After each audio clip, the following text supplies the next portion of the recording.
Good evening সবাইকে। শুনতে পাচ্ছ তো সবাই ভয়েস?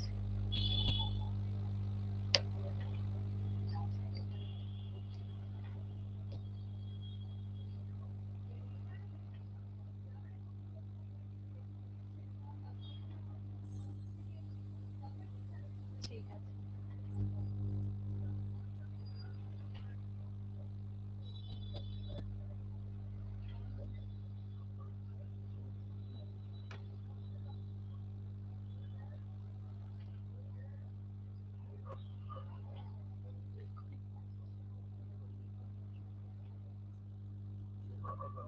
আচ্ছা, আজকে আমি পড়াবো physiological changes during pregnancy.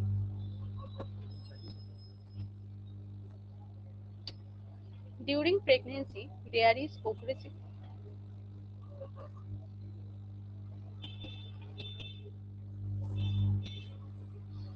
During pregnancy, there is progressive anatomical, physiological, and biochemical changes not only confined to the genital organs but also to all systems of the body. তাহলে ডিউরিং প্রেগনেন্সিতে ফিজিওলজিক্যাল চেঞ্জ হয়ে থাকে, ঠিক আছে, একটা progressive anatomical, physiological, biochemical change. সেটা শুধুমাত্র genital অর্গানে হয় তা নয়, তার সাথে বডির সব সিস্টেমকেই ইনভলভ করে। This is principally a phenomenon of maternal adaptation to the increasing demands of the growing fetus. এবার কেন এই চেঞ্জটা হয়ে থাকে, অ্যানাটমিক্যালি, ফিজিওলজিক্যালি, বায়োকেমিক্যাল কেন চেঞ্জটা হয়? কেননা যাতে গ্রোয়িং ফিটাসের সাথে সাথে, বাচ্চা গ্রো করার সাথে সাথে যাতে তার ডিমান্ডটা ফুলফিল করা যায়। আর এছাড়া এই যে ইউটেরাসটা যে গ্রো করছে সেটা তার অ্যাডজাসেন্ট যে অর্গানগুলো আছে সে তার উপর একটা কম্প্রেশন দিচ্ছে, প্রেশার দিচ্ছে, তার ফলে এই চেঞ্জেসগুলো আমরা দেখতে পাই। নেক্সট দেখো চেঞ্জেস ইন জেনিটাল অর্গান।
আমি কিছু বলছি না এখন, দাঁড়াও একটু, এটা প্রবলেম হচ্ছে।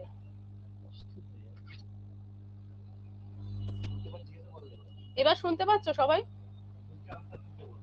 মুখে আনসার দাও।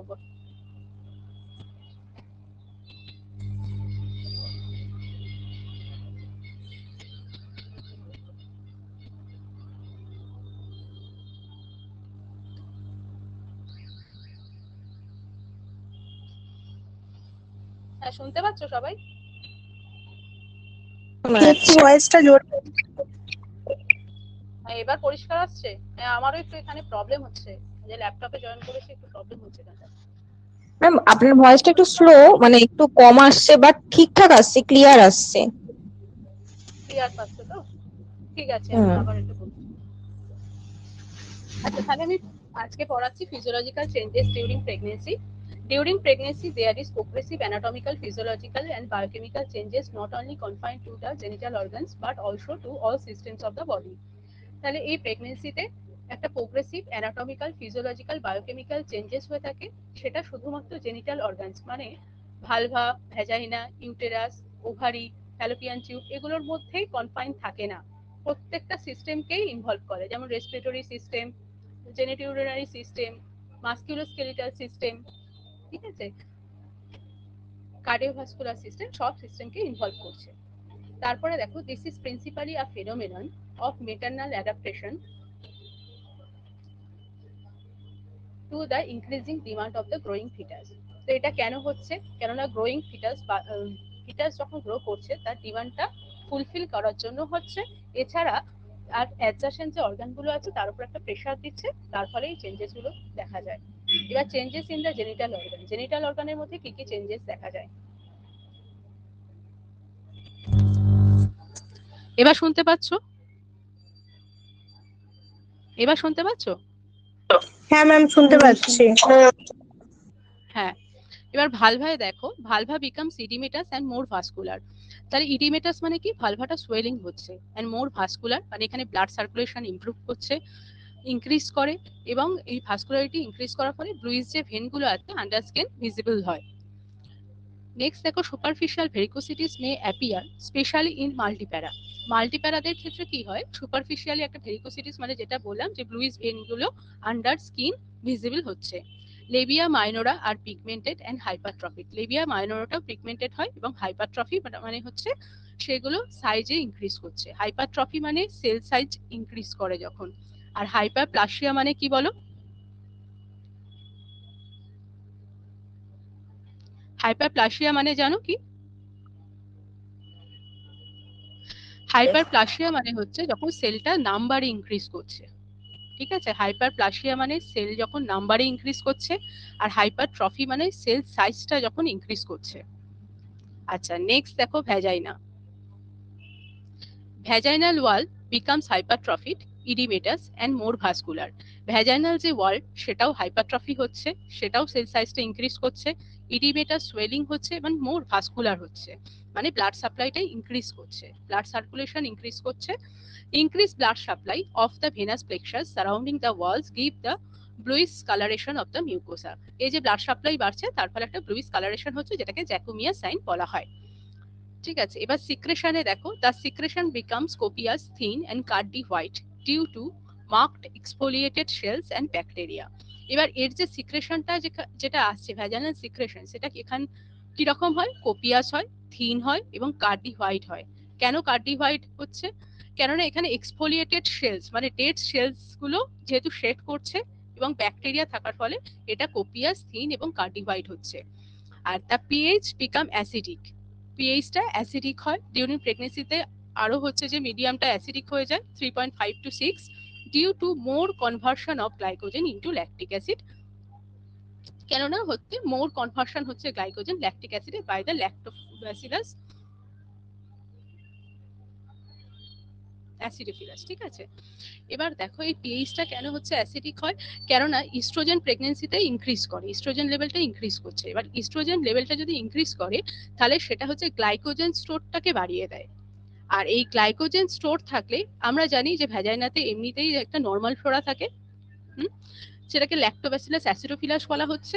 এবার সেই ব্যাকটেরিয়াটা এই যে গ্লাইকোজেনটা যে স্টোর আছে সেটাকে ল্যাকটিক অ্যাসিডে কনভার্ট করছে, যার ফলে প্রেগনেন্সিতে একটা অ্যাসিডিক মিডিয়াম বজায় থাকছে। এই অ্যাসিডিক মিডিয়াম থাকার ফলে তাহলে কি হয়,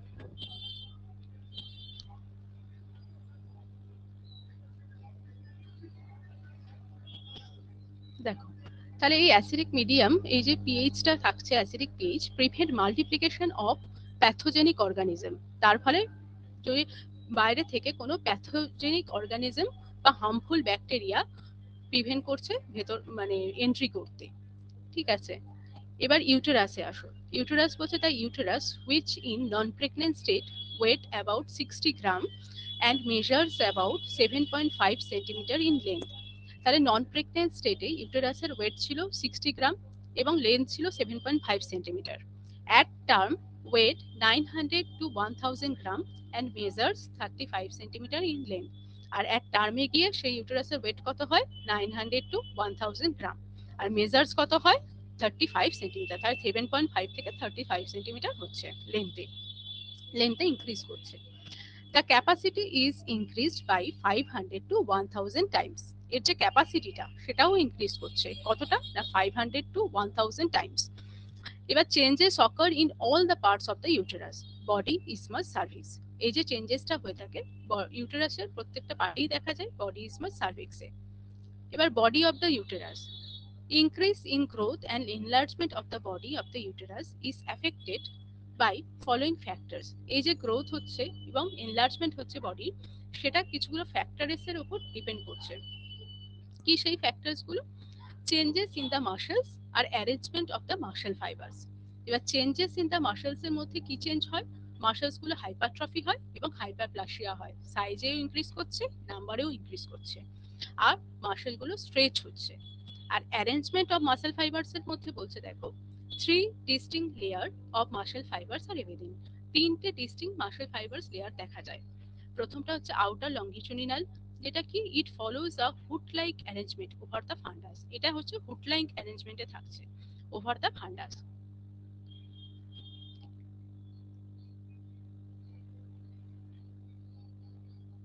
নেক্সট দেখো ইনার সার্কুলার। ইনার সার্কুলার বলছে it is scanty and sphincter like arrangement around the tubal orifice and internal অস। তাহলে এটা ইন্টারনাল ইনার যে সার্কুলার সেটা হচ্ছে স্ক্যান্টি থাকে এবং স্পিংটার লাইক অ্যারেঞ্জমেন্টে থাকছে। আর ইন্টারমিডিয়েট কি বলছে? It is the thickest and strongest layer arrange in crisscross fashion through which the blood vessels run. তাহলে এই ইন্টারমিডিয়েট লেয়ারটা হচ্ছে সব থেকে থিকেস্ট অ্যান্ড স্ট্রংগেস্ট লেয়ার, যেটা কিরম ভাবে থাকে? ক্রিসকস ফ্যাশনে থাকে। ঠিক আছে, ক্রিসকস ফ্যাশনে থাকছে এবং এখানে অনেক ব্লাড ভেসেলস এর মধ্য দিয়ে রান করছে। Apposition of two double curve muscle fibres, এই যে দেখো ম্যাম আপনার ভয়েসটা ভালো করে আসছে না। ভালো করে শোনা যাচ্ছে না?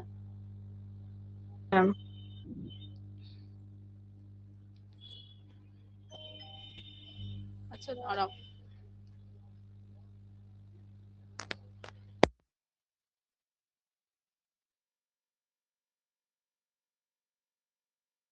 ভালো না, আগেরটা বেটার ছিল।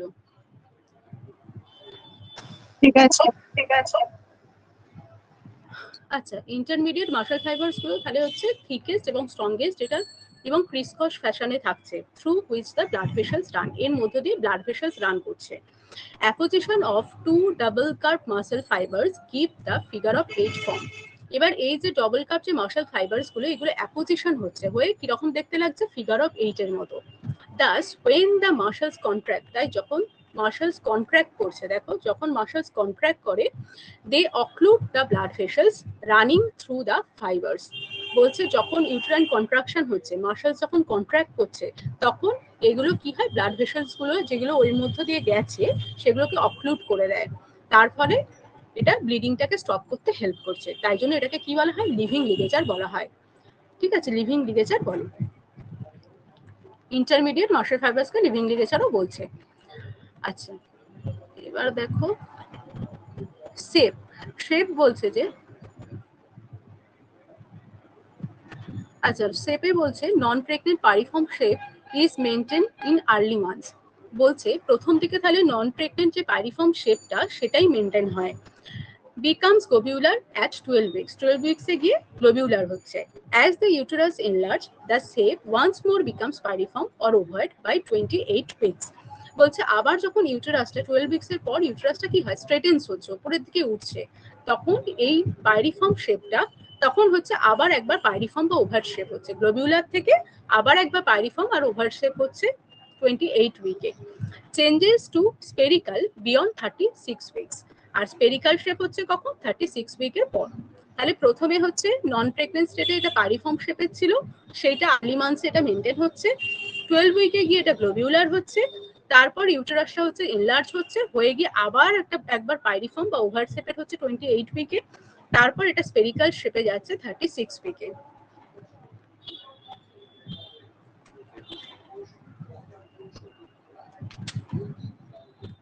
নেক্সট দেখো position. Normal anteverted position is exaggerated up to 8 weeks. বলছে এর নর্মাল পজিশন কি? Anteverted position, anteverted anteflexion position, এটা মেনটেন হচ্ছে 8 উইকস পর্যন্ত। The enlarged uterus may lie on the bladder, rendering it incapable of filling. তাহলে আমি দেখিয়েছিলাম এর অ্যানাটমিটা কি? ইউটেরাসটা হচ্ছে কিছুটা ব্লাডারের দিকে কিছুটা ঝুঁকে থাকছে, ব্লাডারের দিকে থাকে, তাই জন্য এটা কি করে? ব্লাডারের উপর একটা প্রেশার ক্রিয়েট করছে যখন ইউটেরাসটা বড় হচ্ছে।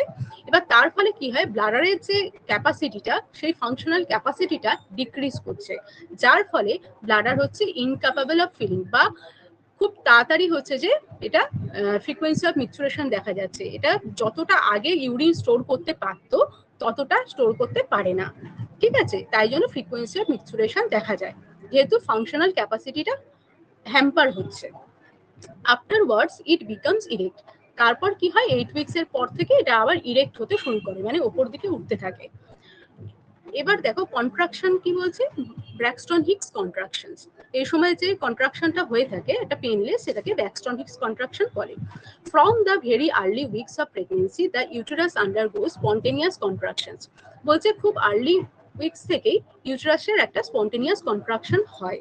The contractions are irregular, infrequent, spasmodic and painless without any effect on dilatation of the cervix. তাহলে এই কন্ট্রাকশনের ক্যারেক্টারিস্টিকটা কিরকম, নেচারটা কিরকম, না এটা ইররেগুলার, মানে একটা রেদিমে হয় না, ইনফ্রিকুয়েন্ট, স্প্যাসমোডিক, হ্যাঁ মানে টাইটনেস হয়ে যাচ্ছে একটা অ্যাবডোমেনটা, এবং পেনলেস, কোনো রকম পেনফুল নয় এটা, without any effect on dilatation of the cervix, এবং সার্ভিক্স ডাইলেটেশনের সাথেও এর কোনো রিলেশন নেই। তাহলে এর কন্ট্রাকশনটা ইরেগুলার হয়, ইনফ্রিকুয়েন্ট হয়, স্প্যাসমোডিক অ্যান্ড পেনলেস, এবং সার্ভিক্স ডাইলেটেশনের সাথে এর কোনো রিলেশন থাকে না। এই কন্ট্রাকশনটাকে ব্র্যাক্সটন হিক্স কন্ট্রাকশন বলে। Near term the contraction becomes frequent with increase in intensity so as to produce some discomfort to the patient. এবার যখন টার্মের দিকে আসতে শুরু করে তখন এই কন্ট্রাকশনটা মোর ফ্রিকুয়েন্ট হচ্ছে হয়ে, এবং ইন্টেন্সিটিটাও এর তীব্রতাটাও আরো ইনক্রিজ করছে, তীব্রতা বাড়ছে, ফ্রিকোয়েন্সি বাড়ছে, এগুলোর ফলে মাদার একটা ডিসকমফোর্ট ফিল করতে শুরু করছে। আগে কিন্তু মায়ের কোনো ডিসকমফোর্ট হচ্ছিল না, কিন্তু টার্মের দিকে যত আসছে তত কিন্তু মাদার একটা ডিসকমফোর্ট ফিল করছে। In abdominal pregnancy Braxton Hicks contraction is not felt. বলছে ব্র্যাক্সটন হিক্স কন্ট্রাকশনটা অ্যাবডোমিনাল প্রেগনেন্সিতে কিন্তু ফিল করা যায় না। এবার এন্ডোমেট্রিয়াম কি, এন্ডোমেট্রিয়ামে কি চেঞ্জ হয়, the decidua is the endometrium of the pregnant uterus. তাহলে প্রেগনেন্ট ইউটেরাসের এন্ডোমেট্রিয়ামটা হচ্ছে decidua. It is so named because much of is shed following delivery. এই ডেসিডুয়া নামটা কেন হয়েছে, কেননা এটা ডেলিভারির পর শেড হয়ে যাচ্ছে, ফলোইং ডেলিভারি শেড হয়ে যাচ্ছে, সেই জন্য এর নাম হচ্ছে ডেসিডুয়া। ডেসিডুয়াল রিয়াকশনটা কি, the increase structural and secretory activity of the endometrium that is broad. বলছে এখানে যে স্ট্রাকচারাল এবং সিক্রেটারি যে অ্যাক্টিভিটিটা এন্ডোমেট্রিয়ামের বাড়ছে প্রোজেস্টেরনের এফেক্টের ফলে, ফলোইং মানে প্রেগনেন্সি আসার পর, সেটাকেই ডেসিডুয়াল রিয়াকশন বলছে।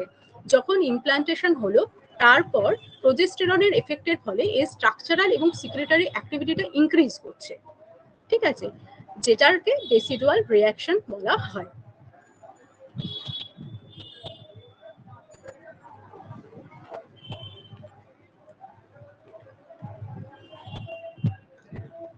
এবার দেখো ইসমাস ডেসিডুয়াল রিয়াকশনটা। আচ্ছা, ডেসিডুয়াল রিয়াকশন বলছে যে যখন ইমপ্লান্টেশন হলো তারপর এই যে ডেসিডুয়াটাতে অনেক সিক্রেটারি এবং হচ্ছে অনেক সিক্রেটারি হচ্ছে যে চেঞ্জ হচ্ছে, স্ট্রাকচারাল সিক্রেটারি এগুলো চেঞ্জ হচ্ছে, যেটার ফলে এটাকে ডেসিডুয়াল রিয়াকশন বলছে। ইমপ্লান্টেশনের পর প্রোজেস্টেরনের ফলে এখানে অনেক স্ট্রাকচারাল এবং সিক্রেটারি চেঞ্জ হচ্ছে, সেই রিয়াকশনগুলো বেড়ে যাচ্ছে, এটাকে ডেসিডুয়াল রিয়াকশন বলছে। এবার ইসমাস হচ্ছে কি বলছে, during the first trimester isthmus hypertrophied and elongates to about 3 times its original length. বলছে ফার্স্ট ট্রাইমেস্টারে ইসমাসটা কি হচ্ছে, হাইপারট্রফি হচ্ছে, এটাও হাইজে ইনক্রিজ করছে, ইলংগেটস হচ্ছে, লম্বা হচ্ছে, কতটা না অরিজিনাল এর যতটা লেন্থ ছিল তার থেকে 3 times 3 গুণ। আচ্ছা, এবং সফটার হচ্ছে। দেখো এখানে ইসমাসটা দেখো প্রথমে হচ্ছে যে 8 উইক 12 উইক, তারপরে হচ্ছে 16 উইক, এরকম ভাবে হচ্ছে কতটা বেড়েছে ইসমাসটা, ধীরে ধীরে হচ্ছে ইসমাসটা হচ্ছে বাড়ছে, তারপরে মার্জ হয়ে যাচ্ছে। আচ্ছা, সার্ভিক্সটা দেখো, সার্ভিক্স বলছে hypertrophy and hyperplasia of the elastic and connective tissue. বলছে সার্ভিক্সেও হচ্ছে হাইপারট্রফি হাইপারপ্লাসিয়া হচ্ছে, ভাস্কুলারিটি ইনক্রিজ করছে, এবং সফেনিং অফ দ্য সার্ভিক্স হচ্ছে, যেটাকে গুডেল সাইন বলছে, এবং এটা আমরা অ্যাজ আর্লি অ্যাজ 6 উইকস দেখতে পাই। তাহলে সার্ভিক্সে কি হচ্ছে, হাইপারট্রফি হচ্ছে, হাইপারপ্লাসিয়া হচ্ছে, ভাস্কুলারিটি ইনক্রিজ করে, এবং সফেনিং অফ দ্য সার্ভিক্স হচ্ছে, যেটাকে বলা হচ্ছে গুডেল সাইন, এটা আমরা দেখতে পাচ্ছি 6 উইকসে। এবার ফ্যালোপিয়ান টিউবে কি চেঞ্জ হচ্ছে, total length is increased, Fallopian টিউবের লেন্থটা ইনক্রিজ হচ্ছে, টিউব বিকাম কনজেস্টেড, টিউবটা কনজেস্টেড হচ্ছে, মাসলস আন্ডারগো হাইপারট্রফি, এটাও হাইপারট্রফি হচ্ছে।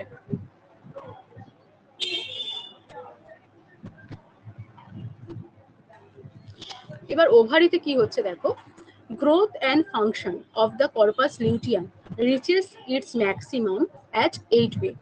বলছে এই যে ওভুলেশনের সময় যে কর্পাস লিউটিয়ামটা তৈরি হয়েছিল সেটা হচ্ছে প্রেগনেন্সিতে সেই কর্পাস লিউটিয়াম যতদিন না প্লাসেন্টা তৈরি হচ্ছে সেই কর্পাস লিউটিয়ামই হরমোনাল নানারকম হচ্ছে সিক্রেশন গুলো করে থাকে, প্রেগনেন্সিটাকে মেনটেন করতে হেল্প করে। তাহলে এই কর্পাস লিউটিয়ামের গ্রোথ আর ফাংশনটা ম্যাক্সিমাম যায় 8 উইকে। আর hormone oestrogen and progesterone secreted by the corpus luteum maintain the environment for the growing ovum before the placenta is taken the action। তাহলে প্লাসেন্টা তৈরি হবার আগে ইস্ট্রোজেন প্রোজেস্টেরন যে সিক্রেশনটা হয়ে থাকে সেটা কর্পাস লিউটিয়াম থেকে হয়ে থাকে। তার মানে এটা এই ইস্ট্রোজেন আর প্রোজেস্টেরন এটা প্রেগনেন্সিটাকে কন্টিনিউ করার জন্য দরকার, তাই তো? তো তাহলে এই কর্পাস লিউটিয়াম একটা এনভায়রনমেন্ট প্রোভাইড করছে যার ফলে প্রেগনেন্সিটা কন্টিনিউ হয় এবং সেফলি একটা ডেলিভারি অ্যাচিভ করা যায়। নেক্সট দেখো, this hormone controls the formation and maintenance of decidua of pregnancy. এই যে ইস্ট্রোজেন আর প্রোজেস্টেরন এই হরমোনগুলো প্রেগনেন্সিতে যে ডেসিডুয়াটা ফর্ম হচ্ছে সেই ডেসিডুয়াটাকেও মেনটেন করছে। Both the ovarian and uterine cycle of the normal menstruation remain suspended। তাহলে নর্মাল যে মেনস্ট্রুয়েশনের যে ওভারিয়ান ইউটেরাইন সাইকেল গুলো সেগুলো সাসপেন্ডেড থাকছে। কেন থাকছে দেখো, ওভারিয়ান সাইকেলটা কেন সাসপেন্ডেড থাকে না, যেহেতু তোমার এখানে ইস্ট্রোজেন আর প্রোজেস্টেরন লেভেলটা ইনক্রিজ করছে, এই দুটো যখন বাড়ে তখন এফএসএইচ মানে ফলিকল স্টিমুলেটিং হরমোন আর লিউটিনাইজিং হরমোন এই দুটো তখন লেভেলটা ডিক্রিজ করে, ভাইস ভার্সা। ঠিক আছে, ইস্ট্রোজেন প্রোজেস্টেরন ইনক্রিজ করা মানে এফএসএইচ আর এলএইচটা ডিক্রিজ করবে, এটা মাথায় রাখবে। ঠিক আছে, এবার প্রেগনেন্সিতে যেহেতু যেই হচ্ছে ফার্টিলাইজেশন হলো, ঠিক আছে, তারপর থেকে ইস্ট্রোজেন প্রোজেস্টেরন লেভেলটা বাড়তে থাকে আর এফএসএইচ এলএইচটা কমতে থাকে। এবার এই দুটো যখন কমে যাচ্ছে এফএসএইচ আর এলএইচ, তার ফলে ফলিকল কোনো ম্যাচুরেশন হচ্ছে না, কেননা ফলিকল ম্যাচুরেশনের জন্য এফএসএইচ দরকার, সেইটা যখন থাকছে না তাহলে কোনো ফলিকল আর ফার্দার ম্যাচুরেশন হয় না। আর এলএইচটাও দরকার তোমার ওভুলেশনের জন্য, মানে রাপচার হয়ে বেরোনোর জন্য, সেইটাও হচ্ছে না। এর ফলে কি হয়, কোনো ওভারিয়ান যে সাইকেলটা সেটা তাহলে সাসপেন্ডেড থাকছে।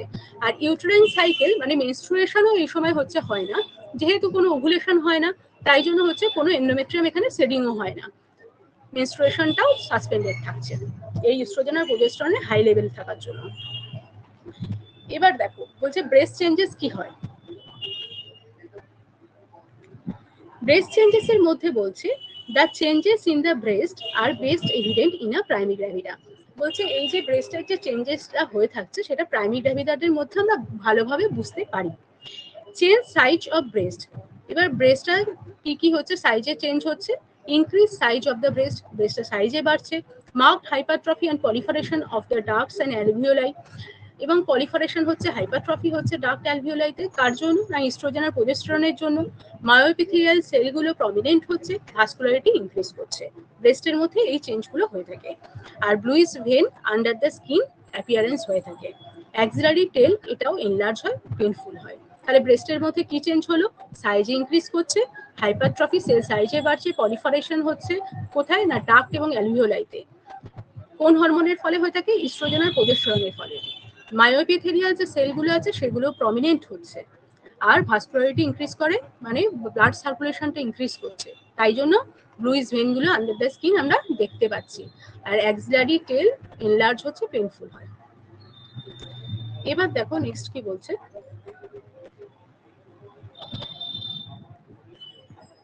Changes in nipple and areola.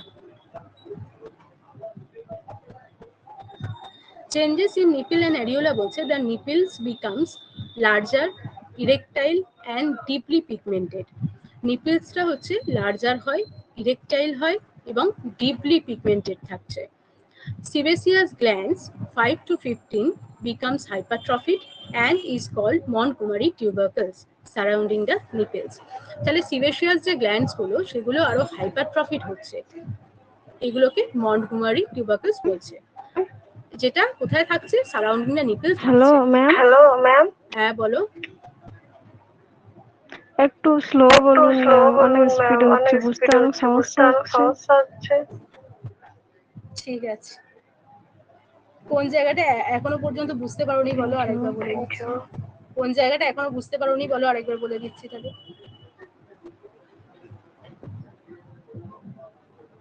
কোন জায়গাটা এখনো বুঝতে পারোনি বলো, আরেকবার বলে দিচ্ছি।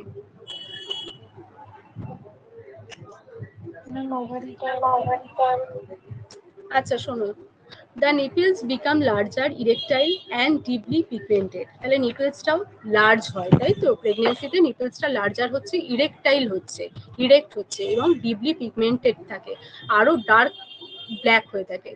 Sebaceous glands 5 to 15 become hypertrophied and is called Montgomery tubercles. এবং সেবেসিয়াস যে গ্ল্যান্ড সেটা হচ্ছে হাইপারট্রফিড হচ্ছে, হয়ে সেটাকে কি বলছে? মন্টগোমারি টিউবারকলস বলছে। এটা সারাউন্ডিং দ্য নিপলস থাকছে। Their secretion keeps the nipples and areola moist and healthy. হচ্ছে এই যে মন্টগোমারি টিউবারকলস, এটা হচ্ছে যে সিক্রেশনটা বেরোচ্ছে সেখান থেকে, যেটা হেল্প করছে নিপলস এবং অ্যারিওলাটাকে ময়েস্ট রাখতে, হেলদি রাখতে। ঠিক আছে? ড্রাই থাকলে কি হবে? নিপলসটা ক্র্যাক নিপলস দেখা যাবে, তখন সেক্ষেত্রে ব্রেস্ট ফিডিং এর প্রবলেম হবে পরে গিয়ে। সেজন্য এই সিক্রেশনটা যে বেরোচ্ছে সেটা নিপলস এবং অ্যারিওলাটাকে ময়েস্ট রাখছে এবং হেলদি রাখছে। এবার দেখো কিউটেনিয়াস চেঞ্জেস কি হচ্ছে। কিউটেনিয়াস চেঞ্জেস এর মধ্যে প্রথমে আসো face changes. Chloasma gravidarum or pregnancy mask, এটা মনে রাখবে, ক্লোয়াজমা গ্র্যাভিডারামকে প্রেগন্যান্সি মাস্কও বলা হয়। An extreme form of pigmentation around the cheek, forehead and around the eye. কোথায় কোথায় তাহলে একটা পিগমেন্টেশন দেখা যাচ্ছে? এক্সট্রিম ফর্ম অফ পিগমেন্টেশন দেখা যায় কোথায়? চিকে দেখা যায়, গালে, ফোরহেডে থাকছে এবং অ্যারাউন্ড দ্য আইস দেখা যায়। এটাকে বলা হয় ক্লোয়াজমা গ্র্যাভিডারাম বা প্রেগন্যান্সি মাস্ক। এটা 24 উইকস থেকে অ্যাপিয়ার হয়।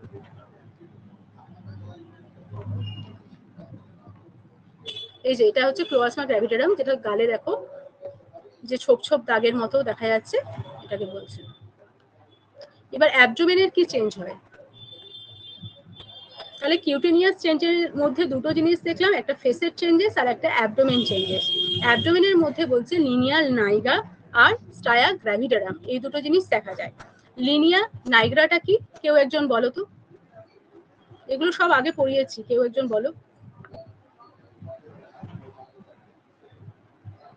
ব্ল্যাক ব্ল্যাক এরিয়া থাকে,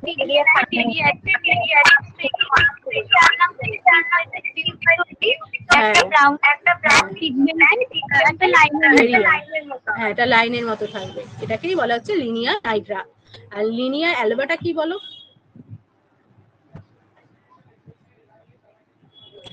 লিনিয়া অ্যালবাটা হচ্ছে হোয়াইট যে লাইন থাকবে, এটা তো ব্ল্যাকিশ থাকে, লিনিয়া অ্যালবা হচ্ছে হোয়াইট যে লাইনটা থাকছে, সেটাও কিন্তু জিফার স্টার নাম থেকে সিম্পাসিস পিউবিস পর্যন্ত থাকছে।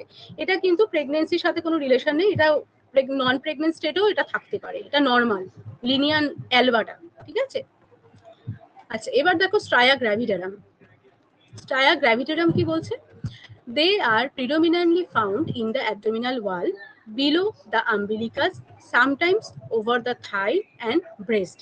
তাহলে এটা কোথায় দেখা যায়? অ্যাবডোমিনাল ওয়ালে দেখা যাচ্ছে, বিলো দ্য আম্বিলিকাসে, আর কখনো কখনো থাই এবং ব্রেস্টেও দেখা যায়। These trace mark represent the scar tissue in the deeper layer of the cutis. তাহলে এটা কি বলছে? এটা হচ্ছে একটা স্ট্রেস মার্ক। ঠিক আছে, স্ট্রেচ মার্ক। এইটা কেন দেখা যায় না? দেখো যখন হচ্ছে ফিটাসটা যত গ্রো করছে, অ্যাবডোমেনটা তত স্ট্রেস হচ্ছে, এবার স্ট্রেচ হওয়ার পরে কি হয়? স্কিনটা ওখানে টন হচ্ছে। ঠিক আছে, স্কিনটা হচ্ছে টন হচ্ছে, এবার সেখানে হচ্ছে স্কার টিস্যু ফর্ম হচ্ছে। এই স্কার টিস্যুগুলোকেই বলা হচ্ছে স্ট্রেচ, এই স্কার টিস্যুগুলোকে কিন্তু বলা হচ্ছে স্ট্রায়া। ঠিক আছে, এই স্কার টিস্যুগুলোকে স্ট্রায়া বলা হয়। এবার স্ট্রায়া গ্র্যাভিডারামটা কি? প্রেগনেন্সিতে এই স্কার টিস্যুগুলোর মধ্যে কিন্তু ক্যাপিলারিস থাকছে, টিনি যে ব্লাড ভেসেলস সেগুলোকে বলা হচ্ছে ক্যাপিলারিস, এই ক্যাপিলারিস থাকে, এই জন্য এর কালারটা এখানে পিঙ্কিশ হয়ে থাকে বা রেডিশ হয়ে থাকে, যেটাকে স্ট্রায়া গ্র্যাভিডারাম বলে। ঠিক আছে, বুঝতে পেরেছো? বুঝতে পেরেছো? ম্যাম এটা কি রেড কালার? হ্যাঁ, স্ট্রায়া গ্র্যাভিডারামটা হচ্ছে পিঙ্কিশ বা রেডিশ কালারের হয়ে থাকে, কেননা এর মধ্যে ক্যাপিলারি থাকছে, এটা কন্টেন্ট করছে ক্যাপিলারিস, সেই জন্য এটা এরকম হয়ে থাকে। আর এরপরে দেখো এটা যখন হচ্ছে ডেলিভারি হয়ে গেল, ইনিশিয়ালি এটা পিঙ্কিশ থাকছে, but after the delivery the scar tissue contract and obliterate the capillaries and they become glistening white in appearance and it is called stria albicans. দেখো এবার স্ট্রায়া গ্র্যাভিডেরামটা পরে গিয়ে কি হয়, যখন ডেলিভারি হয়ে গেল ওখানে তখন কি হয়, অ্যাবডোমেনটা তখন হচ্ছে কি হয়, স্ট্রিং করছে, তাই তো? ডেলিভারি হয়ে যাওয়ার পর অ্যাবডোমেনটা তখন হচ্ছে স্ট্রিং করে, এবার তখন স্কার টিস্যুগুলো কন্ট্রাক্ট করছে এবং ক্যাপিলারিস গুলো যে ছিল সেগুলো ওখান থেকে ডিসঅ্যাপিয়ার হতে থাকে। তাই জন্য তখন এই পিঙ্কিশ বা রেডিশ কালারটা গিয়ে হোয়াইট কালার হয়, যেটাকে স্ট্রায়া অ্যালবিকেন্স বলে। বুঝতে পেরেছো? বুঝেছো হ্যাঁ কি না? হ্যাঁ ম্যাম। ঠিক আছে, নেক্সটে চলো। Apart from the mechanical stretching of the skin, increase in aldosterone productions during pregnancy are the responsible factor. তাহলে এই যে মেকানিক্যাল স্ট্রেচিং হচ্ছে, বললাম অ্যাবডোমেনটা স্ট্রেচ হচ্ছে, এটা ছাড়াও এখানে একটা হরমোন বাড়ছে, অ্যালডোস্টেরন বাড়ছে, যার জন্য এটা হয়ে থাকে। আর এই সময় তোমার হচ্ছে ওই মেলানিন হরমোনটাও বাড়ে, সেই জন্য আরো হচ্ছে যে এই স্কিনের চেঞ্জেস গুলো দেখা যায় মেলানিনের জন্য।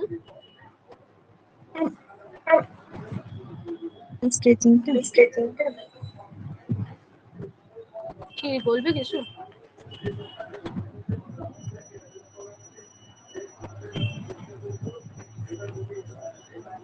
নেক্সট দেখো, ওয়েট গেইন অন প্রেগন্যান্সি।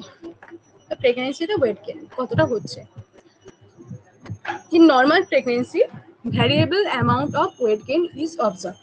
বলছে একটা নর্মাল প্রেগন্যান্সিতে আমরা variable amount of weight gain দেখতে পাই। In early weeks, the patient may lose weight because of nausea and vomiting. Early weeks আমরা জানি মর্নিং সিকনেস থাকে, ঠিক আছে? সেই জন্য মাদার কি করছে, লস করছে ওয়েটটা। During subsequent months, the weight gain is progressive until the last 1 or 2 weeks when the weight remains static. বলছে তারপর প্রথমে আর্লি উইকসে লস করলো, কিন্তু তারপর থেকে ওয়েট গেইনটা প্রোগ্রেসিভ হতে থাকে আনটিল বলছে লাস্ট 1 or 2 উইকস এর আগে পর্যন্ত। টার্মের মানে লাস্ট হচ্ছে ডেলিভারির 1 থেকে 2 উইকস এর আগে পর্যন্ত এখানে ওয়েট গেইনটা কিন্তু প্রোগ্রেসিভ থাকে, তারপর ওয়েট গেইনটা স্ট্যাটিক হয়ে যায়। লাস্ট 1 or 2 উইক ওয়েট গেইনটা স্ট্যাটিক হয়ে যায়, মানে একই থেকে যায়।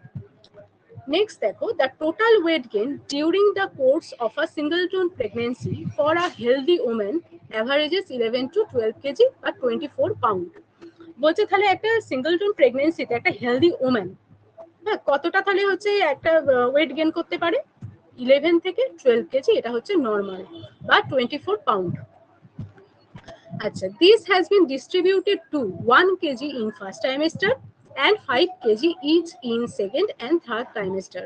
বলছে যার মধ্যে 1 কেজি মোটামুটি ফার্স্ট ট্রাইমেস্টারে বাড়ছে মোস্ট অফ দ্য ওমেনদের ক্ষেত্রে, আর 5 কেজি সেকেন্ডে আর 5 কেজি থার্ড ট্রাইমেস্টারে, টোটাল তাহলে 11 কেজি এরকম ভাবে বাড়ে। নেক্সট তাহলে cumulative weight gain at 40 weeks. এবার কিউমুলেটিভ হচ্ছে ওয়েট গেইন কি হয়ে থাকে একটা 40 উইকসে গিয়ে।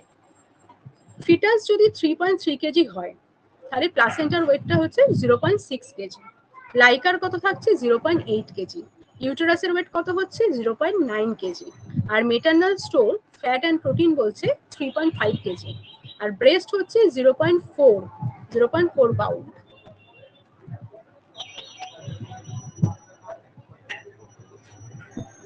আর ব্লাড ভলিউম হচ্ছে কত হবে তাহলে 1.2, এক্সট্রা সেলুলার ফ্লুইড হবে 1.3। এক্সট্রা সেলুলার মানে সেলের বাইরে যে ফ্লুইডটা থাকছে প্রেজেন্ট থাকছে সেটাকে এক্সট্রা সেলুলার ফ্লুইড বলে।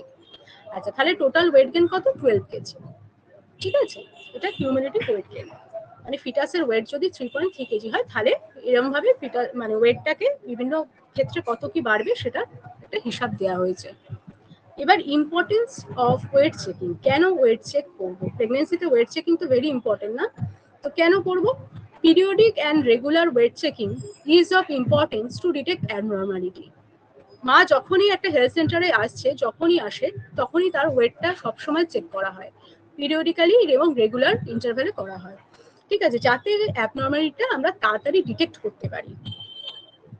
Rapid gain in weight of more than 0.5 kg বা 1 pound a week or more than 2 kg or 4 pound a month in later months of pregnancy may be the early manifestation of pre-eclampsia.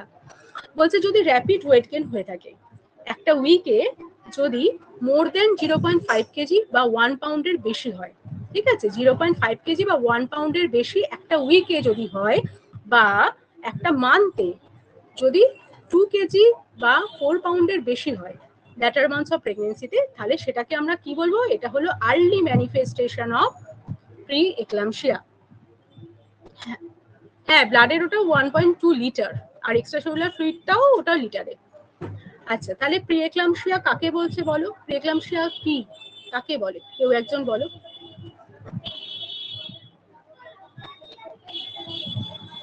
Pre eclampsia সম্পর্কে any idea?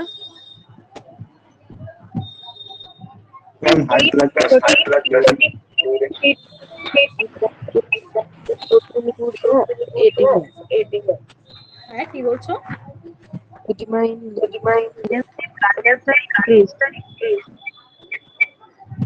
হ্যাঁ দেখো, এটার ক্ষেত্রে বলছে এখন অনেক change হয়েছে প্রি এক্লাম্পসিয়াটার ডেফিনেশনে, ঠিক আছে। প্রি এক্লাম্পসিয়া তখন বলবো ধরো প্রিভিয়াস নর্মোটেনসিভ মাদারের, আগে তার কোনো রকম হাইপার টেনশনের হিস্ট্রি ছিল না বা হাইপার টেনশন ছিল না, এরকম মা 20 উইকসের পরে যদি দেখা যায় তার ব্লাড প্রেশারটা ইনক্রিজ করেছে কত, 140/90 mm of Hg or more, ঠিক আছে, সেই সাথে প্রোটিনিউরিয়া রয়েছে বা ইডিমা রয়েছে, সেই সাথে মোস্ট ইম্পর্টেন্ট কোনো অর্গানের কোনো ডিসফাংশন আছে, কোনো অর্গান ডিসফাংশন আছে প্রেজেন্ট, সেটাকে আমরা বলবো সেটাকে আমরা বলবো প্রি এক্লাম্পসিয়া, ঠিক আছে, বুঝতে পেরেছো?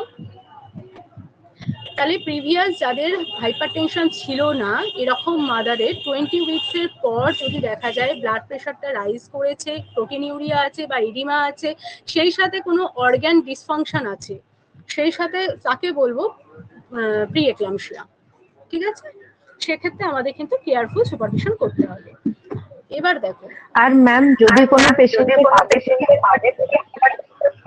সেটাকে জেস্টেশনাল হাইপারটেনশন বলে, এই হ্যাঁ, সেটাকে প্রি হাইপারটেনশন বলছে যদি আগে থেকে থাকে।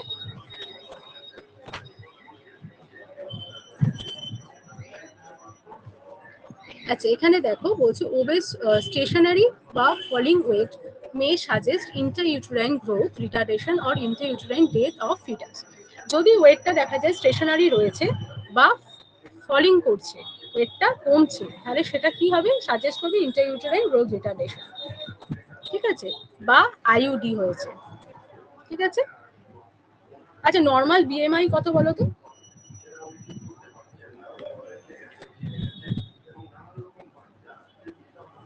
নর্মাল বিএমআই 23 to 24.9 না, বলো।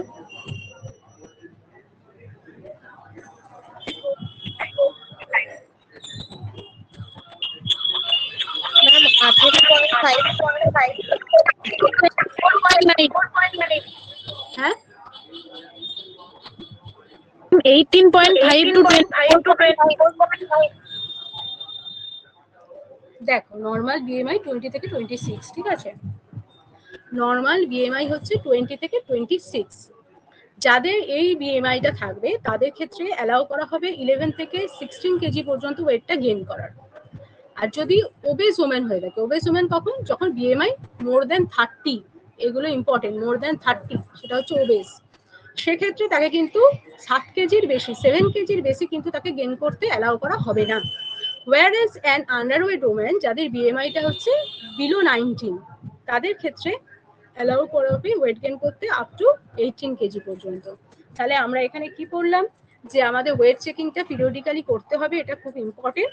র্যাপিড যদি ওয়েট গেইন হয়ে থাকে, যেমন 0.5 কেজি বা হচ্ছে 1 পাউন্ডের হচ্ছে বেশি হয়ে থাকে একটা উইকে, বা 2 কেজি বা 4 পাউন্ডের বেশি হয়ে থাকে একটা মান্থে, তাহলে সেটা কিন্তু early manifestation of pre eclampsia.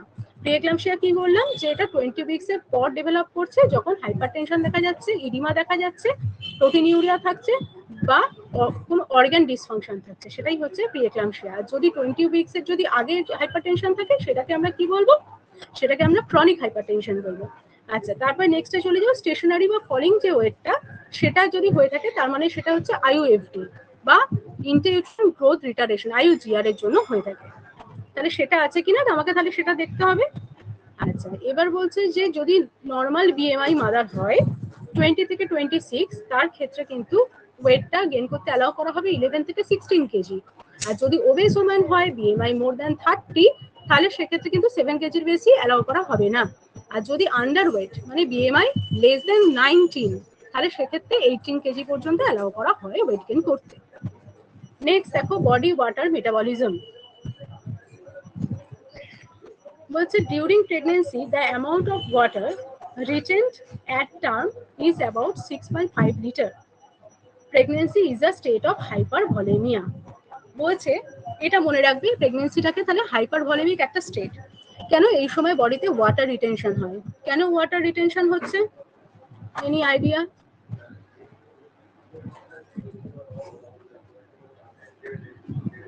কেন ওয়াটার রিটেনশন হয়? Any idea? আচ্ছা, প্রেগনেন্সিতে কি হয় ওয়াটার রিটেনশন হচ্ছে কেন না, তোমার এই সময় অ্যালডোস্টেরন লেভেলটা বাড়ে, যেটা বললাম আগেই বলেছি প্রেগনেন্সিতে অ্যালডোস্টেরন লেভেলটা বাড়ছে। এই অ্যালডোস্টেরনটা কি করছে, সোডিয়াম রিটেনশন করে থাকে বডিতে। আর সোডিয়াম রিটেনশন করার ফলে ওয়াটার রিটেনশন হচ্ছে, তার ফলে কি হয় মাইল্ড ইডিমা দেখা যায়। ঠিক আছে, ওয়াটার রিটেনশনের ফলে মাইল্ড ইডিমা দেখা যায়। মাইল্ড ইডিমা এটা হচ্ছে নর্মাল। ঠিক আছে, আর একটা হচ্ছে তোমার মায়ের যে তোমার থ্রাস্ট থ্রেশহোল্ডটা, এটা হচ্ছে প্রেগনেন্সিতে ডিক্রিজ করছে, যার ফলে মায়ের থ্রাস্ট ফিলিংটা বেড়ে যাচ্ছে, মানে থার্স্টি ফিল করছে মা খুব তাড়াতাড়ি। তার ফলে বেশি হচ্ছে ওয়াটার ইনটেক করছে, তার ফলেও কিন্তু হাইপার ভলিউমিয়া দেখা যাচ্ছে, ফ্লুইড ভলিউমটা বেড়ে যাচ্ছে। ঠিক আছে, fluid volume, blood volume, plasma volume এগুলো বেড়ে যায় ডিউরিং প্রেগনেন্সিতে। এটা বুঝতে পেরেছো?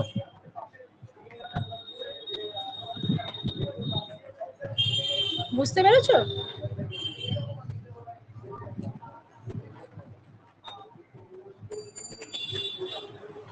আচ্ছা, নেক্সটে যাই তাহলে।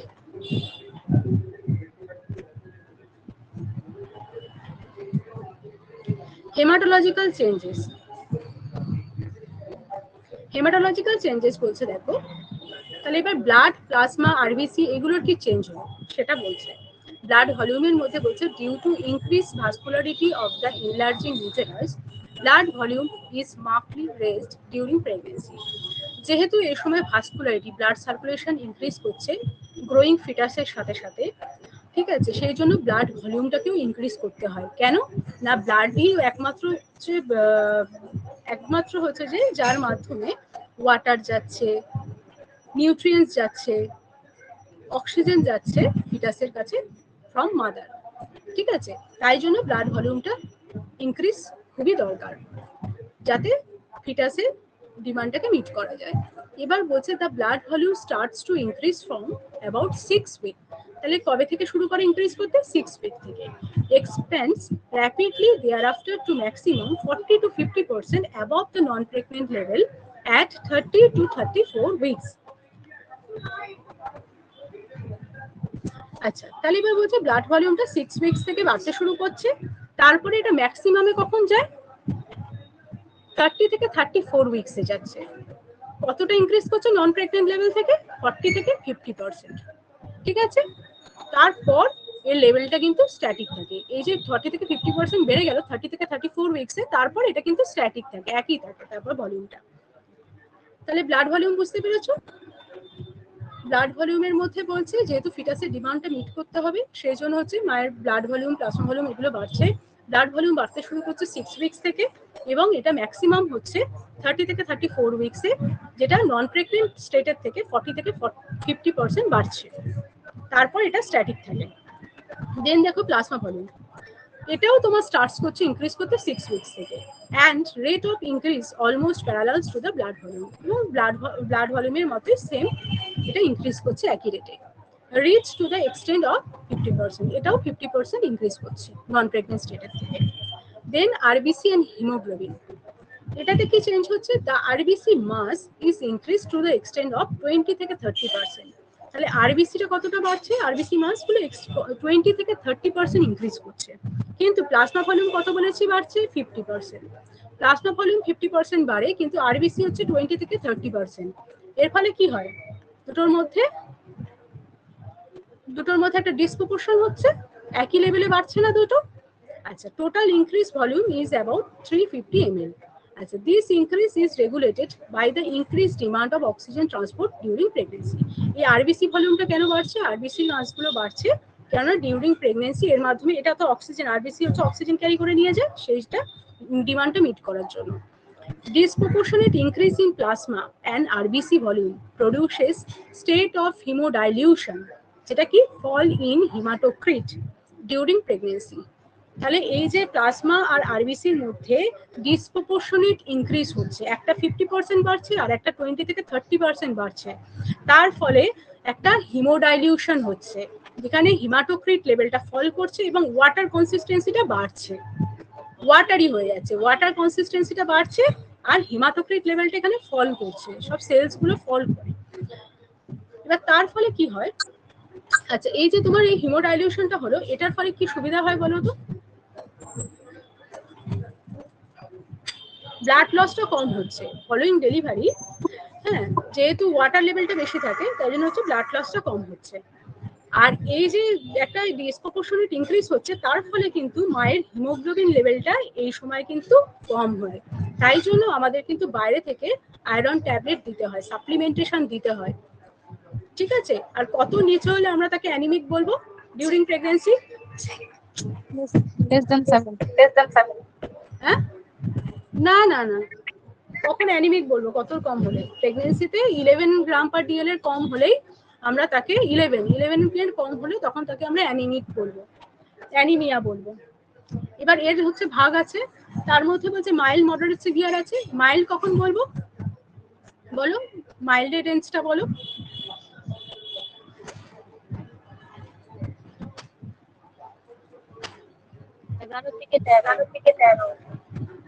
না না, 12 থেকে 13 না, 11 এর কম, 11 বা তার কম হলেই তাকে আমরা বলছি মাইল্ড। 10 point of হ্যাঁ হ্যাঁ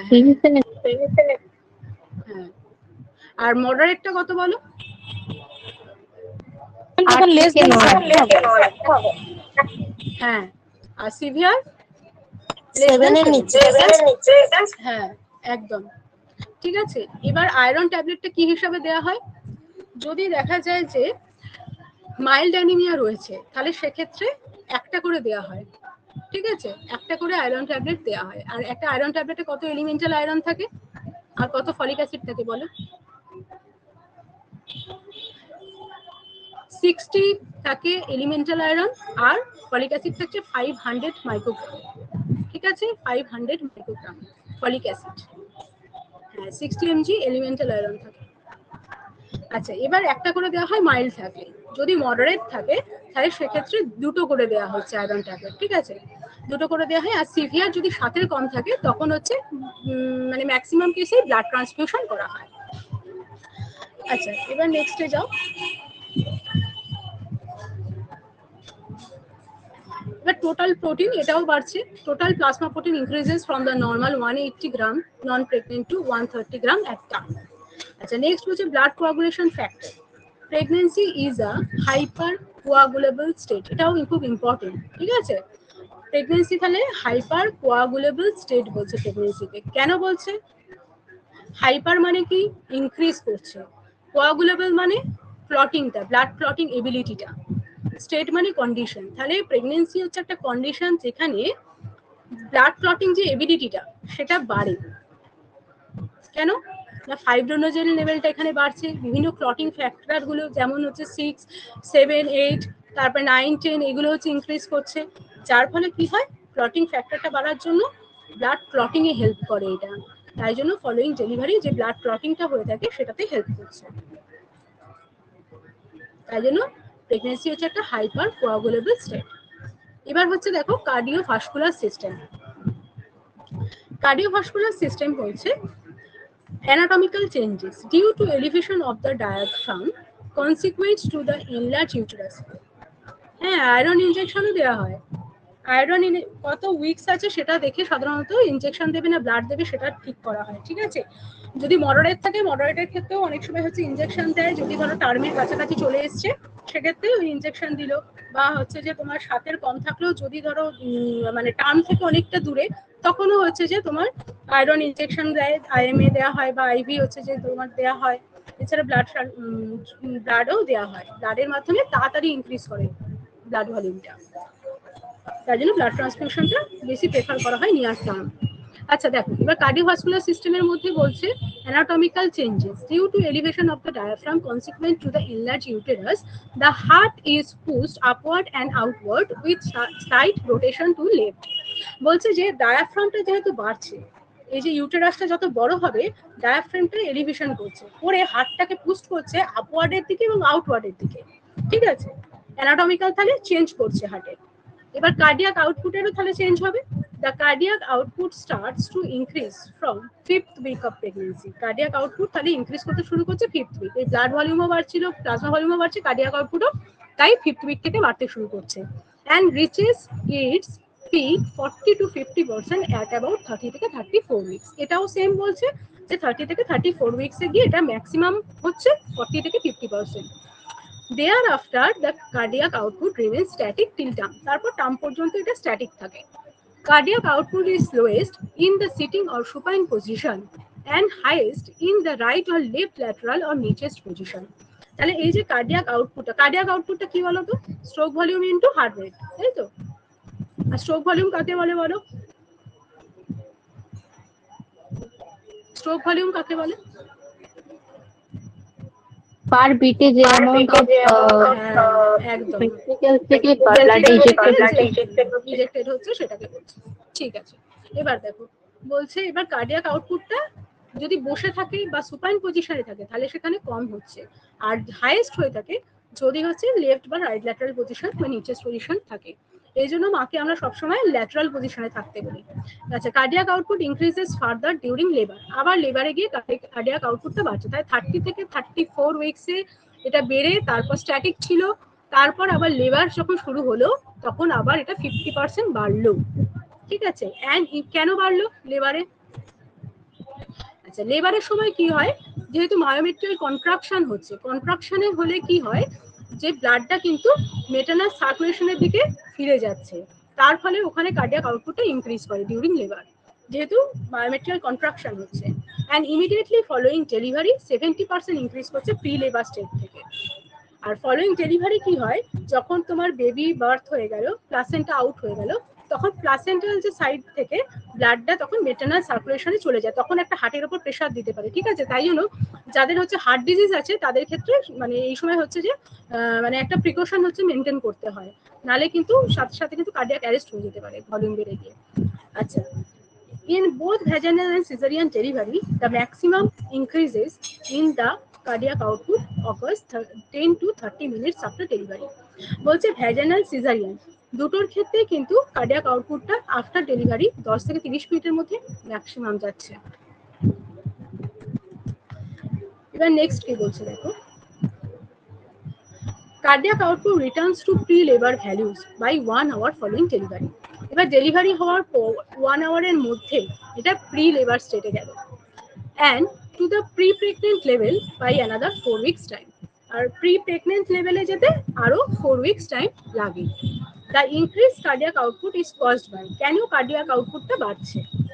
Increased blood volume যেহেতু বাড়ছে, to meet the additional oxygen demand due to increased metabolic activity during pregnancy। R oxygen ডিমান্ডটা meet করার জন্য ফিটাসে, সেই জন্য কার্ডিয়াক আউটপুটটাকে বাড়ছে। এবার সুপাইন হাইপোটেনশন সিনড্রোম, এটা খুব ইম্পর্টেন্ট। সুপাইন হাইপোটেনশন সিনড্রোম যেটাকে পস্চুরাল হাইপোটেনশন বলা হয়, এটা কি কেউ জানো? সুপাইন হাইপোটেনশন কাকে বলছে? যখন পজিশনে মানে তখন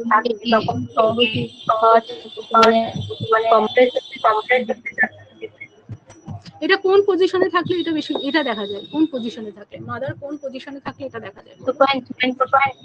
হ্যাঁ, সুপাইন পজিশনে, তাই জন্য সুপাইন হাইপোটেনশন সিনড্রোম বলছে। During late pregnancy, the gravid uterus produces a compression effect on the inferior vena cava when the patient is in supine position. তাহলে লেট প্রেগনেন্সিতে কি হয়, যখন মাদার সুপাইন পজিশনে থাকছে তখন গ্র্যাভিড ইউটেরাসটা, প্রেগনেন্ট ইউটেরাসটা একটা কম্প্রেশন এফেক্ট মানে একটা প্রেশার দিচ্ছে ইনফিরিয়ার ভেনা কেভার ওপর। তাহলে যখন মাদার সুপাইন পজিশনে থাকছে তখন গ্র্যাভিড ইউটেরাস ইনফিরিয়ার ভেনা কেভার ওপর প্রেশার দিচ্ছে। এবার সেই সময় কি হয়, কোল্যাটারাল সার্কুলেশন ওপেনিং আপ হচ্ছে। কোল্যাটারাল সার্কুলেশন মানে কি না, আর একটা কোনো এক্সট্রা হচ্ছে কোনো ফ্লো চ্যানেল যার মধ্যে দিয়ে ব্লাডটা পাস করবে, সেরকম একটা এক্সট্রা কোনো চ্যানেল ওপেন আপ হয়ে যায়। ঠিক আছে, ইন সাম কেসেস 10% কেসে কি হয়, when the collateral circulation fails to open up, যখন এই এক্সট্রা সার্কুলেশন মানে পাথওয়ে ওপেন হতে পারলো না, তখন কি হলো, the venous return of the heart may be seriously curtailed. এবার হার্টের যে ভেনাস রিটার্নটা হচ্ছে লোয়ার পার্ট থেকে, সেটা কাটেল হয়ে গেল, সিভিয়ারলি কাটেল হলো, মানে ওখানে গেল না। These result in production of hypotension, tachycardia and syncope. এর ফলে হাইপোটেনশন দেখা যাচ্ছে, ট্যাকিকার্ডিয়া দেখা যাচ্ছে, সিনকোপ, মায়ের মধ্যে অজ্ঞান, মানে সিনকোপ মানে অজ্ঞান হয়ে যায়। ঠিক আছে, এই সিমটমস গুলো দেখা যায়। The normal BP is quickly restore by turning the patient in lateral position. এবার এই যে বিপিটা, যেটা হচ্ছে হাইপোটেনশন যে হয়েছিল, সেই বিপিটা আবার নর্মালে চলে আসছে যখন মাকে আবার ল্যাটারাল পজিশনে টার্ন করা হয়।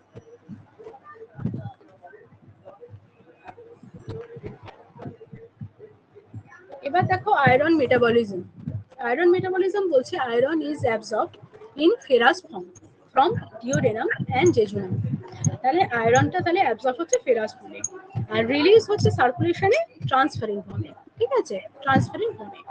Total iron requirements during pregnancy is estimated approximately 1000 mg। তাহলে এই সময় টোটাল যে আয়রন রিকোয়ারমেন্টটা প্রেগনেন্সিতে কত থাকছে, 1000 mg থাকছে।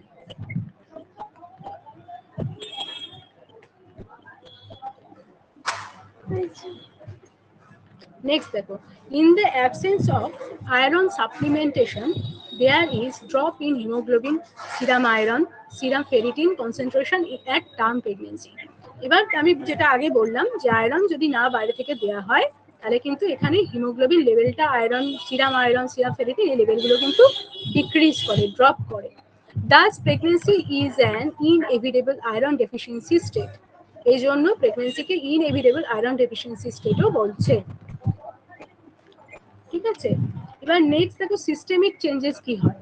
সিস্টেমিক চেঞ্জেসের মধ্যে প্রথমে রেসপিরেটরি সিস্টেম দেখো। With the enlargement of the uterus specially in the later months there is elevation of the diaphragm by 4 centimetre. তাহলে এই যে ইউটেরাসটা এনলার্জ করছে স্পেশালি লেটার মান্থসে, তার ফলে ডায়াফ্রামটা এলিভেশন হচ্ছে, হয়ে কিন্তু লাঞ্চের উপর প্রেশার দিচ্ছে। The mucosa of the nasopharynx become hyperaemic and oedematous. তাহলে মিউকোসাটাও অনেক ইডিমেটাস হয়, হাইপারেমিক হয়ে যায়। এবার বলছে this may cause nasal stuffiness and really epistaxis. Nasal stuffiness মানে নাকটা বন্ধ হয়ে যাওয়া, এর ফলে কি হয়, নেজাল স্টাফিনেস দেখা যাচ্ছে এবং রিয়ারলি এপিস্ট্যাক্সিসও হয়ে থাকে। A state of hyper ventilation occurs during pregnancy. তাহলে হাইপার ভেন্টিলেশন মানে কি, এখানে একটা ডিপ ব্রিদিং দেখা যায়। ঠিক আছে, ডিপ ব্রিদিং হয়ে থাকে বা ব্রিদিং এ কষ্ট মানে প্রবলেম হয়ে থাকে, র্যাপিড ব্রিদিং হয়। হ্যাঁ, it is probably due to progesterone acting on the respiratory system. এটা তাহলে কোন হরমোনের জন্য হচ্ছে, প্রোজেস্টেরন যেহেতু রেসপিরেটরি সিস্টেমের উপর অ্যাক্ট করছে সেটার জন্যও হচ্ছে, আর সেই সাথেই গ্রোয়িং ইউটেরাসটা চাপ দিচ্ছে, সেটার ফলেও হয়। The woman feels shortness of breath. তাহলে মাদার এখানে তাই জন্য শর্টনেস অফ ব্রিথ ফিল করে। এবার ইউরিনারি সিস্টেমে দেখো, kidney, there is dilation of the ureters, renal pelvis and the calyces. তাহলে কিডনির মধ্যে এগুলোও ডাইলেশন হচ্ছে। আর ইউরেটারে কি হচ্ছে, ইউরেটার বিকাম অ্যাটনিক, মানে অ্যাটনিসিটিটা লস করছে, টনিসিটিটা লস করছে, টনিসিটি লস করছে due to high progesterone level, প্রোজেস্টেরনটা হাই থাকার ফলে।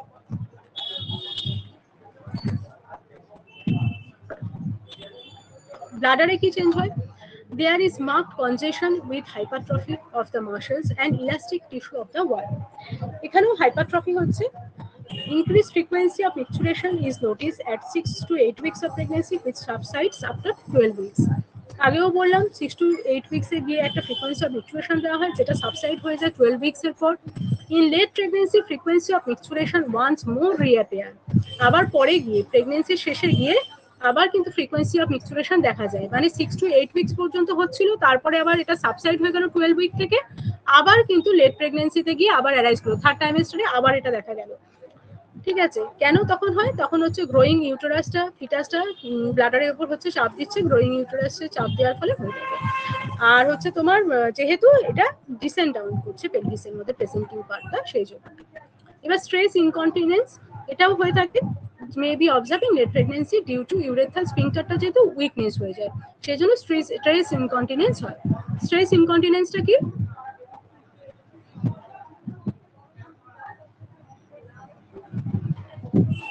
স্ট্রেস ইনকন্টিনেন্স কি কেউ জানো? কাফিং, স্নিজিং এগুলো করতে গিয়ে যখন হচ্ছে ইউরিনটা বেরিয়ে আসছে, সেটাকে স্ট্রেস ইনকন্টিনেন্স বলছে। প্রেগনেন্সিতে এটা লাস্টের দিকে দেখা যায়, যেহেতু ইউরেথাল স্ফিংক্টারটা উইক হয়ে যায়। এবার এলিমেন্টারি সিস্টেম, ডাইজেস্টিভ সিস্টেমে কি হয় দেখো। The gums become congested and spongy and may bleed to touch. Muscle tone and motility of the entire GI tract diminished due to high progesterone level. মানে ওই হাই প্রোজেস্টেরনের জন্য এরও মোটিলিটি, টনিসিটি এগুলো সব ডিক্রিজ করছে। ঠিক আছে, সেই জন্য এখানে বেশি দেখা যায়, ডাইজেশন হতে চায় না। ঠিক আছে, এখানে ইনডাইজেশন দেখা যায়, তাই জন্য ডাইজেশনে খুব প্রবলেম হয়। এই জন্য প্রথম দিকে তোমার নজিয়া, ভমিটিং এই টেন্ডেন্সি গুলো দেখা যায়।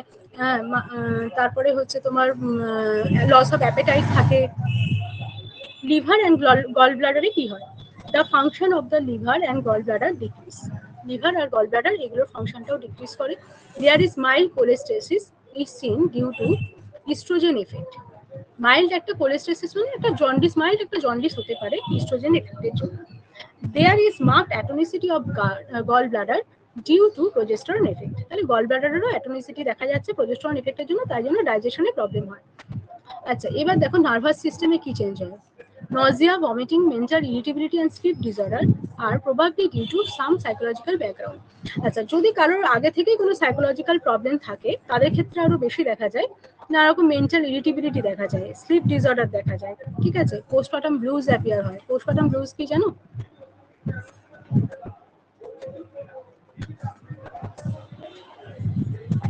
পোস্টপার্টাম ব্লুজ কেউ বলো একজন। এইগুলো কোশ্চেন আসে কিন্তু পোস্টপার্টাম আফটার ডেলিভারি মানে একটা সাইকিয়াট্রিক প্রবলেম দেখা যায় মানে যেটা হচ্ছে পোস্টপার্টাম সাইকো। হ্যাঁ হ্যাঁ, আচ্ছা, এখানে কি হচ্ছে, একটা মাইল্ড একটা টেম্পোরারির জন্য একটা মুড চেঞ্জেস হয়ে থাকে।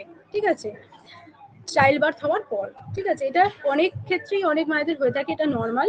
এটা 2 থেকে 3 দিন পর ডেভেলপ করে, আর তারপর আবার 10 থেকে 14 দিনের মধ্যে উইদাউট ট্রিটমেন্টই এটা আবার সাবসাইড হয়ে যাচ্ছে, ঠিক হয়ে যাচ্ছে। আচ্ছা, এখানে কি কি সিমটম দেখা যায় বলো তো? ইজিলি ক্রাইং করে ফেলে, মুড সুইং হয়, অ্যাংজাইটি দেখা যায়, ডিফিকাল্টি স্লিপিং হয়। হ্যাঁ, এখানে মাদারের মধ্যে একটা ইনসিকিউরিটি ফিলিং দেখা যায়, যার ফলে এটা most of the cases develop করছে।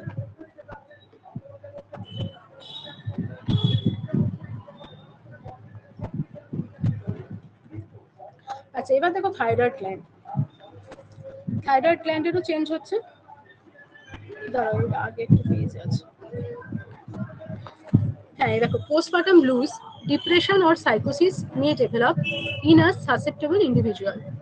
ঠিক আছে, কম্প্রেশন, এছাড়া আর কি হচ্ছে নার্ভাস সিস্টেমে, compression of the median nerve over the wrist joint leading to pain and paraesthesia numbness হচ্ছে in the hands and arm, যেটাকে কার্পেল টানেল সিনড্রোম বলা হয়, মে appear in the later months of pregnancy. তাহলে কি হলো, যে wrist জয়েন্টের মধ্যে, রিস্ট জয়েন্টে যে মিডিয়ান নার্ভ থাকে সেই নার্ভটা কম্প্রেস হয়, যার ফলে পেন দেখা যায় এবং প্যারাস্থেশিয়া নামনেস হয়ে থাকে হ্যান্ডস এবং আর্মে, যেটাকে কার্পাল টানেল সিনড্রোম বলছে। এটা ল্যাটার মান্থস অফ প্রেগনেন্সিতে হয়ে থাকে।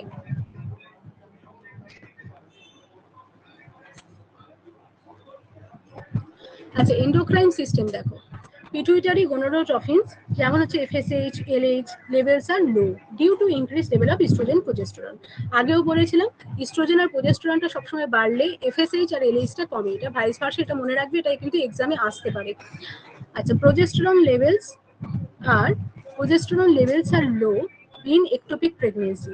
বলছে একটোপিক প্রেগনেন্সিতে কিন্তু এই প্রোজেস্টেরন লেভেলটা কম থাকে। প্রোজেস্টেরন তো প্রেগনেন্সিটা কন্টিনিউ করতে হেল্প করে, এবার একটোপিক প্রেগনেন্সিতে কিন্তু এই প্রোজেস্টেরন লেভেলটা কম থাকে। এছাড়া অ্যাবর্শনে তারপরে হাই থাকছে হাইড্রেটিফর্ম মোল আর আরএইচ আইসোমিনাইজেশন। আর after delivery plasma progesterone decreases rapidly. Delivery হওয়ার পর প্রোজেস্টেরন লেভেলটা আফটার ডেলিভারি প্লাজমা প্রোজেস্টেরনটা ডিক্রিজ করছে র্যাপিডলি, হ্যাঁ, এবং 24 ঘন্টা পর এটা সাধারণত ডিটেক্টেবল হয় না। আচ্ছা, এবার বলছে গ্রোথ হরমোন লেভেলটাও এলিভেটেড করছে, সিরাম প্রোল্যাক্টিন লেভেলটাও 10 টাইমস ইনক্রিজ করছে, কেন ল্যাকটেশন স্টার্ট হচ্ছে সেই জন্য। আচ্ছা, প্রোল্যাক্টিন হচ্ছে মিল্ক প্রোডাকশনে হেল্প করছে, ঠিক আছে, মিল্ক প্রডিউস করছে। আচ্ছা, এই জন্য এই প্রোল্যাক্টিনের লেভেলটাও 10 টাইমস ইনক্রিজ করছে। আচ্ছা, অক্সিটোসিন লেভেলটাও রাইজ করছে significantly throughout pregnancy and reach maximum in labour.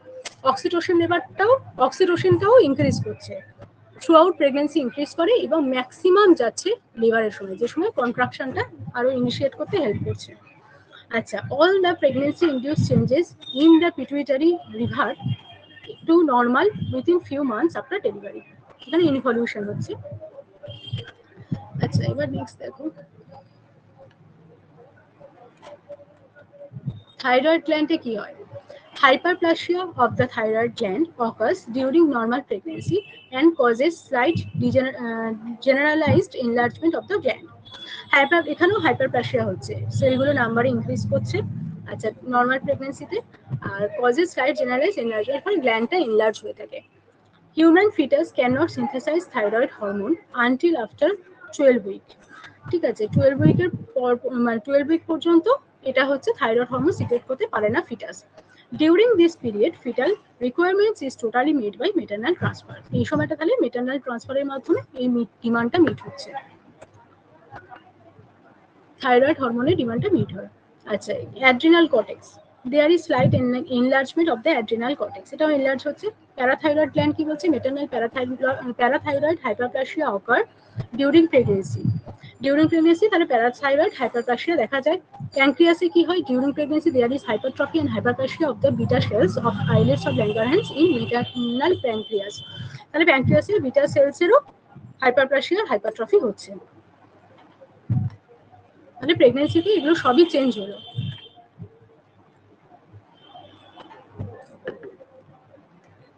এবার দেখো hormonal influences to maintain lactation. Lactation মেনটেনে কিছু, যেহেতু এই হরমোনের এটা পড়াচ্ছি সেই জন্য একেবারে এটাও ডিসকাস করে দিচ্ছি যে ল্যাকটেশন মেনটেন করার জন্য কি কি হরমোনগুলো ইনফ্লুয়েন্স করে থাকে। দেখো, প্রথমে বলছে ম্যামোজেনেসিস কি, বলো ম্যামোজেনেসিস কি জানো? আগে এইগুলো দেখে নাও। ম্যামোজেনেসিস মানে এগুলো কিন্তু কোশ্চেন আসে। ম্যামোজেনেসিস হচ্ছে প্রিপারেশন অফ ব্রেস্ট, ব্রেস্টটা যখন প্রিপেয়ার হচ্ছে ল্যাকটেশনের জন্য, সেটাকে বলা হচ্ছে ম্যামোজেনেসিস।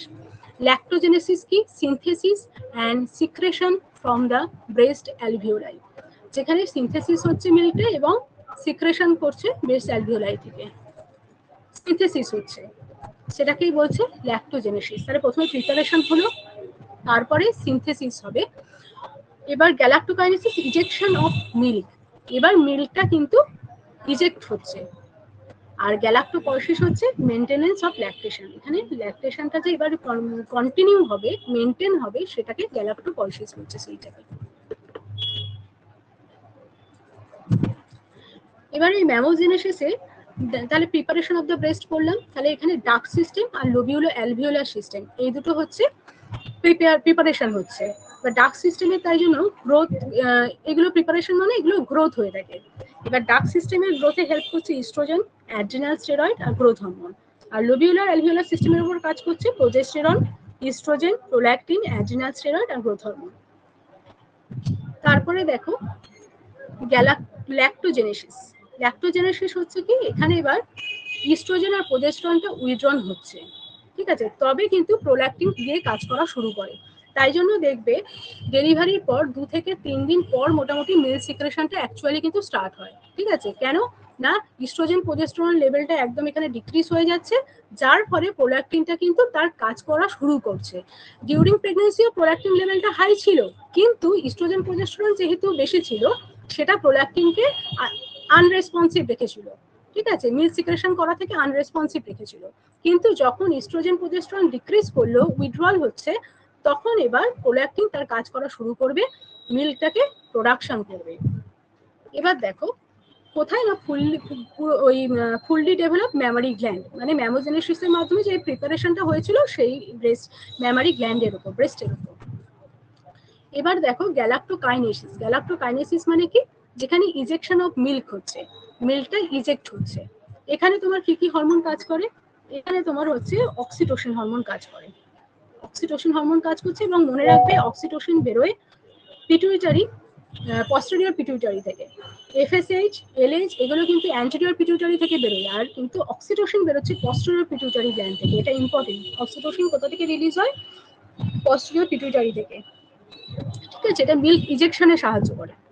আচ্ছা, এবার হচ্ছে যে গ্যালাক্টোপয়সিস, যেটা হচ্ছে এবার এই ল্যাকটেশনটা মেনটেন হবে, কন্টিনিউ হবে, সেটাতে দুটো হেল্প করছে। একটা সাকিং, বেবি যত সাক করবে, আর প্রোল্যাক্টিনটা লেভেলটা যত বেশি থাকবে, ঠিক আছে।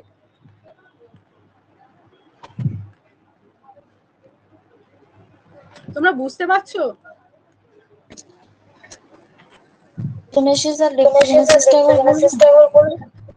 কি বলবো বলো? দাঁড়াও। ম্যামোজেনেসিস হচ্ছে প্রিপারেশন অফ ব্রেস্ট কে বলছে। যখন ডাক্ট এবং অ্যালভিওলার সিস্টেমটা গ্রো করছে, সেই যে প্রিপেয়ার হয়ে ওকে ল্যাকটেশনের জন্য তো আগে ব্রেস্টটাকে ঠিকঠাক ডেভেলপমেন্ট হতে হবে, প্রিপেয়ার হতে হবে, সেইটাকে ম্যামোজেনেসিস বলে। যখন ব্রেস্টটা ডেভেলপ হচ্ছে, ব্রেস্টের মধ্যে ডাক্ট গুলো, অ্যালভিওলার সিস্টেম এগুলো যখন গ্রো করছে, ডেভেলপ হচ্ছে, সেটাকে ম্যামোজেনেসিস বলছে। তারপর ম্যামোজেনেসিস প্রিপারেশন অফ দ্য ব্রেস্ট। না বলছি এটা কি আফটার ডেলিভারি, না না না, এটা হচ্ছে ডিউরিং প্রেগন্যান্সি, এটা চলে, ডিউরিং প্রেগন্যান্সি চলছে, ঠিক আছে। মানে হ্যাঁ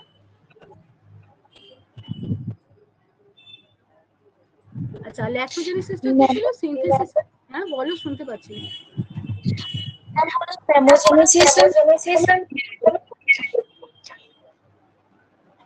কথা কেটে কেটে যাচ্ছে।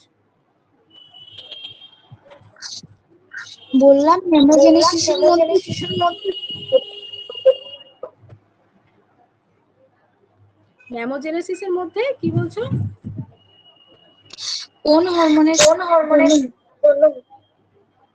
ম্যামোজেনেসিসে এই যে উপরে এই যে এতগুলো হরমোন বললাম, ডাক সিস্টেমের উপর কাজ করছে oestrogen, adrenal, steroid, growth hormone, তারপরে লোবিউলো অ্যালভিওলার সিস্টেম। মানে এই যে ডাক সিস্টেম, লোবিউলো অ্যালভিওলার সিস্টেম, এই দুটো প্রিপেয়ার হচ্ছে, গ্রোথ হচ্ছে, ডেভেলপমেন্ট হচ্ছে, সেটাকেই বলছে ম্যামোজেনেসিস।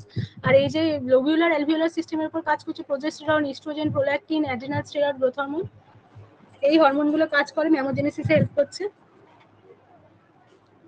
ঠিক আছে। এটা তোমার ডিউরিং পিউবার্টি থেকে শুরু হয়ে যাচ্ছে, কিন্তু বেশি দেখা যাচ্ছে থ্রু আউট প্রেগনেন্সি, কিন্তু এটা কাজটা বেশি আরো হয়ে থাকে, করে প্রিপেয়ার হয়ে থাকছে, ঠিক আছে। আচ্ছা, এবার দেখো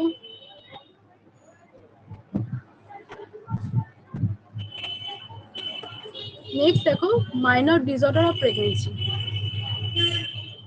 ফিজিওলজিক্যাল চেঞ্জেস থেকে যেগুলো মোটামুটি দেখবে, আমি আলাদা হচ্ছে যে ইঙ্ক ইউজ করে করেছি, ওগুলো হচ্ছে ভালো করে দেখবে, ওগুলোই আসে। আর এমনি মোটামুটি একটুখানি নলেজটা দিয়ে রাখলাম, অন্য ঘুরিয়ে যদি কোনো কোশ্চেন আসে আনসারটা দিতে পারবে। যেমন কজ গুলো, যে কেন এটা হচ্ছে। হ্যাঁ বলো।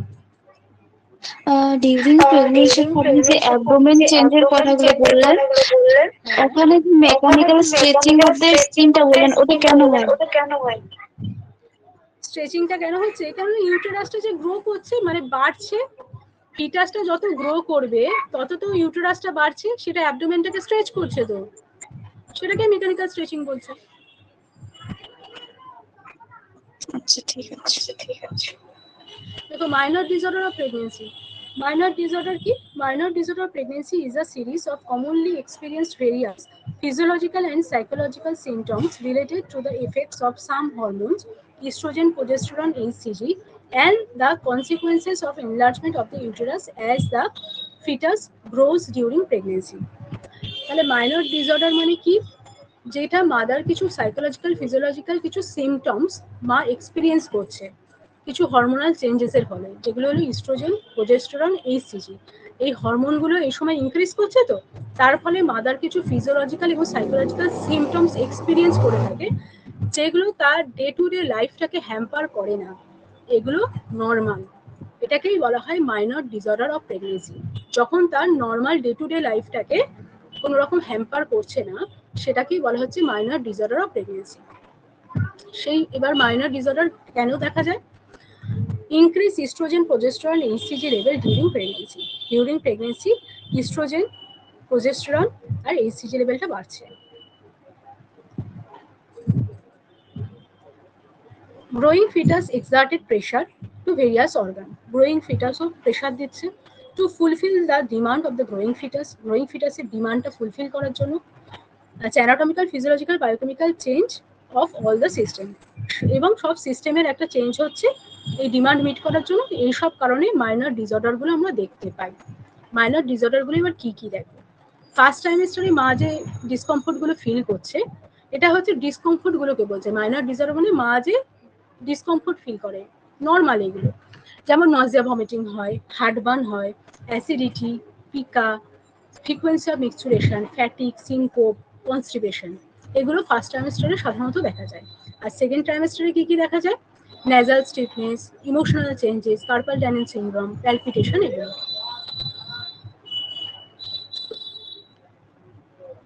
থার্ড ট্রাইমেস্টারে কি দেখা যায়? Shortness of breath, backache, leg cramps, sleep disturbance, emotional changes, frequency of micturition আবার রিঅ্যাপিয়ার করছে, আর হেমারয়েডস।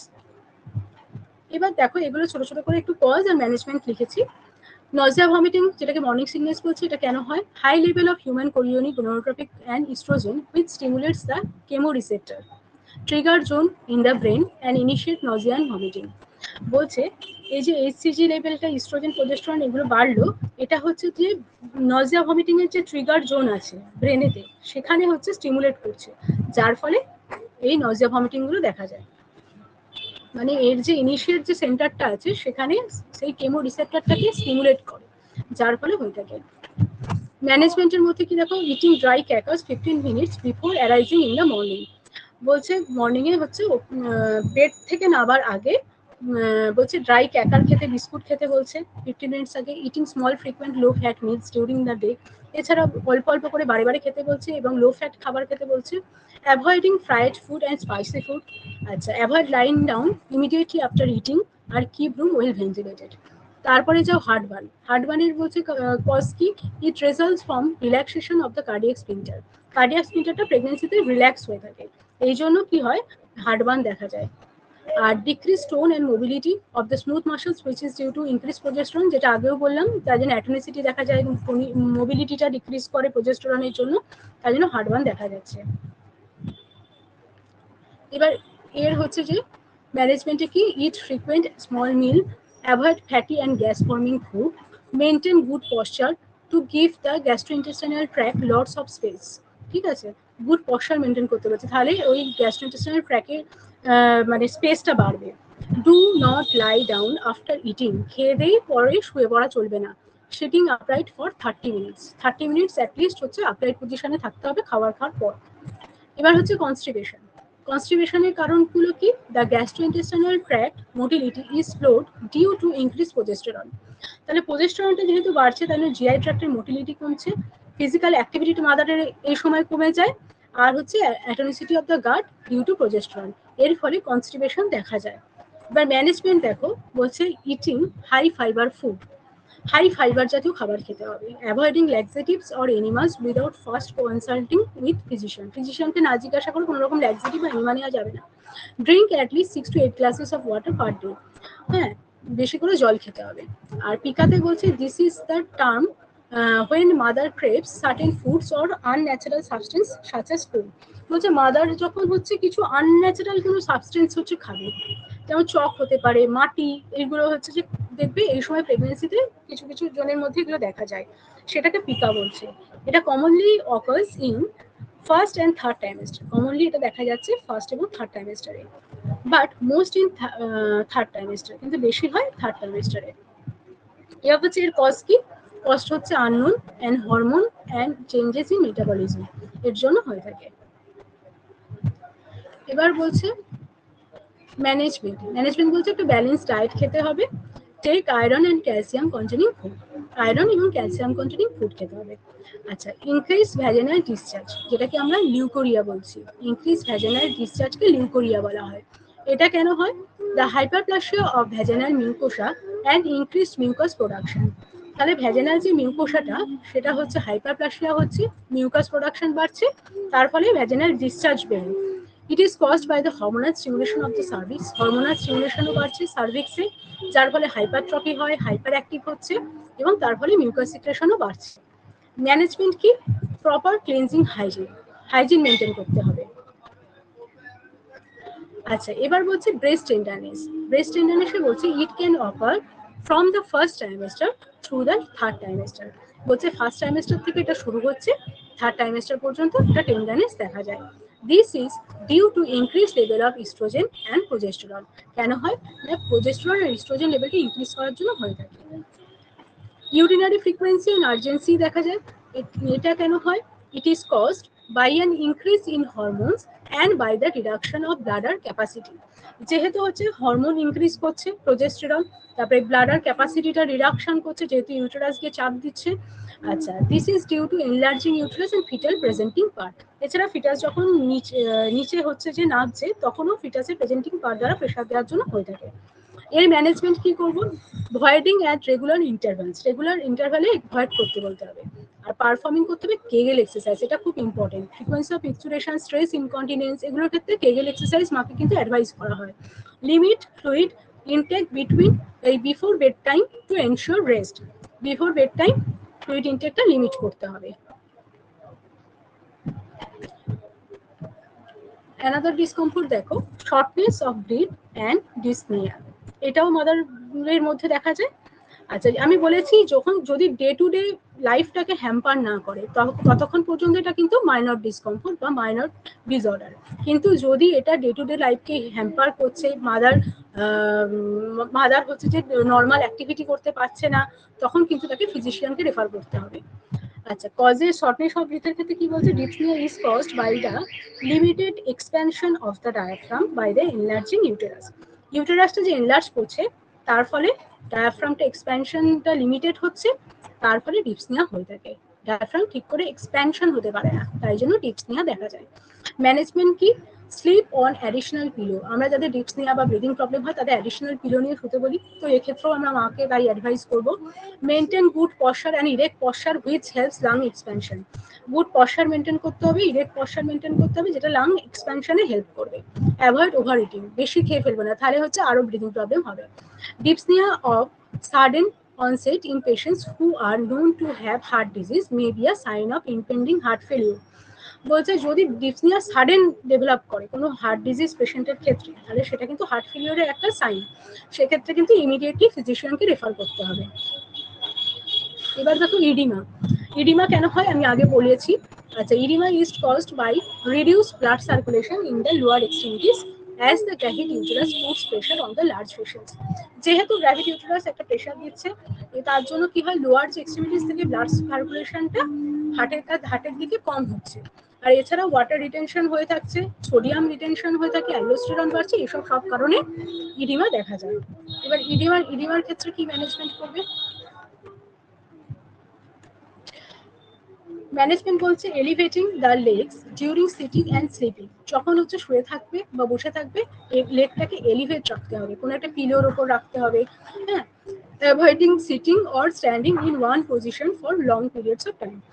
বলছে লং পিরিয়ড ধরে একই পজিশনে বসে থাকা বা দাঁড়িয়ে থাকা যাবে না। মেনটেন গুড পশ্চার মেনটেন করবে। Avoid constrictive clothing which prevent circulation in hands, legs and other organ of the body. তাহলে কনস্ট্রিকটিভ ক্লথিংটা পরবে না, তাহলে এটা কি হবে, এটা আরো জায়গাটাকে সার্কুলেশনটাকে যেহেতু প্রিভেন্ট করবে, তাই জন্য আরো সেই জায়গাটা ইরিমেটাস হয়ে যাবে। Avoid high heels shoes or tight shoes. Tight shoes বা হাই হিলস শু পরা যাবে না। Drink at least 8 glasses of fluid তারপরে বলছে if condition worsen to a generalised oedema, যদি এবার জেনারেলাইজড ইডিমা পুরো সারা বডিতেই যদি ইডিমা দেখা যায়, the patient should notify her physician, physician refer করতে হবে, পারফর্ম এক্সারসাইজ, আর এক্সারসাইজ পারফর্ম করতে হবে। আচ্ছা, এক্ষেত্রে এবার দেখো ব্যাক এক, ব্যাক একে কি হচ্ছে, ব্যাক এক এই সময় হয়ে থাকে যেহেতু হচ্ছে যে তোমার ইউটেরাসটা হচ্ছে প্রেশার দিচ্ছে এবং হচ্ছে ঠিক পশ্চার মেনটেন করা হয় না এই সময়, সেই জন্য হচ্ছে ব্যাক এক হয়। আর ম্যানেজমেন্টে কি, রেস্ট এনকারেজ করতে হবে, অ্যাভয়েড হাই হিল শুজ পরা যাবে না, performing pelvic rocking and abdominal breathing exercise, তাই পেলভিক রকিং আর অ্যাবডোমিনাল ব্রিদিং এক্সারসাইজ করতে হবে, sleeping on a firm mattress, firm ম্যাট্রেসে তাদের স্লিপিং করতে হবে, অ্যাভয়েড হেভি লিফটিং আর অ্যাভয়েড বেন্ডিং। আর কার্পাল টানেল সিনড্রোমটা কি, যেটা আগেও পড়লাম, this is the swelling, numbness, tingling or pain in the hands and fingers due to fluid retention causing pressure on the median nerve. Median নার্ভের ওপর একটা প্রেশার পড়ছে এবং তার ফলে একটা নামনেস, টিংলিং সেন্সেশন, পেন এগুলো দেখা যাবে হ্যান্ডস আর ফিঙ্গারে, এটাকেই বলা হচ্ছে কার্পাল টানেল সিনড্রোম। আর এটা হচ্ছে সেকেন্ড বা থার্ড ট্রাইমেস্টারে দেখা যাচ্ছে। এবার হচ্ছে ম্যানেজমেন্ট।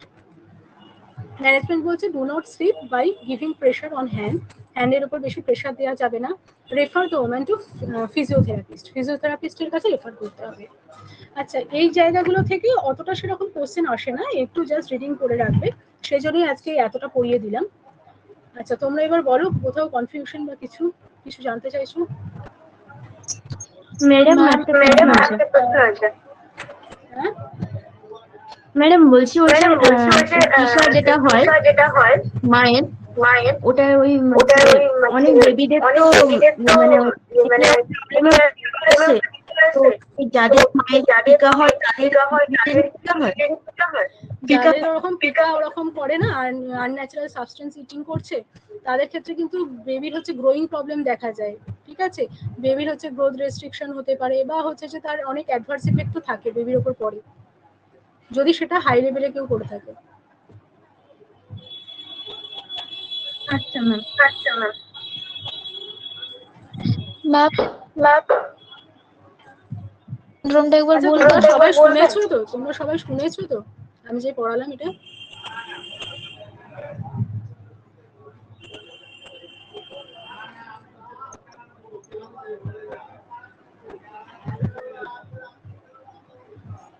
বুঝতে অসুবিধা হয়েছে?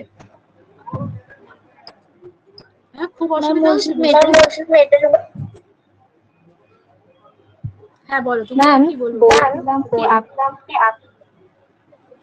কি বলো। আমাদের তো অনেকগুলো চ্যাপ্টার আপনি পড়িয়েছেন, তো আপনি যদি আমাদের মানে ছোট ছোট টেস্ট নিতেন, মানে আমরা বুঝতে পারতাম যে আমরা কতটা পাচ্ছেন।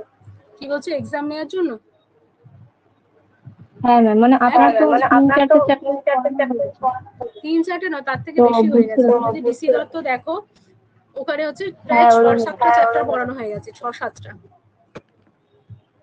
ঠিক হ্যাঁ ম্যাম, আছে, আপনি হ্যাঁ যদি আমি আমাদের জানি, নিতে আমি চান হ্যাঁ আমি এটা ভাবছিলামই তোমাদের একটা টেস্ট নেব। ঠিক আছে, তাহলে তোমরা কবে দেবে? কালকে দেবে? কালকে যতটুকু আমাদের পড়া একটা হয়েছে। এক্সাম আছে। ও আচ্ছা আচ্ছা আচ্ছা, তাহলে কবে দিতে চাইছো তুমি, তোমরা বলো।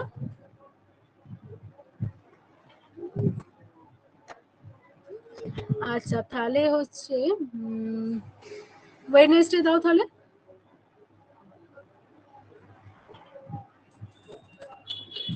ওয়েডনেসডে তাহলে ঠিক আছে, ওয়েডনেসডে যতটুকু পড়া হয়েছে ততটুকু ভালো করে পড়বে, এইগুলোর ওপরেই আমি কোশ্চেন রাখবো, 50 মার্কসের উপর কোশ্চেন হবে।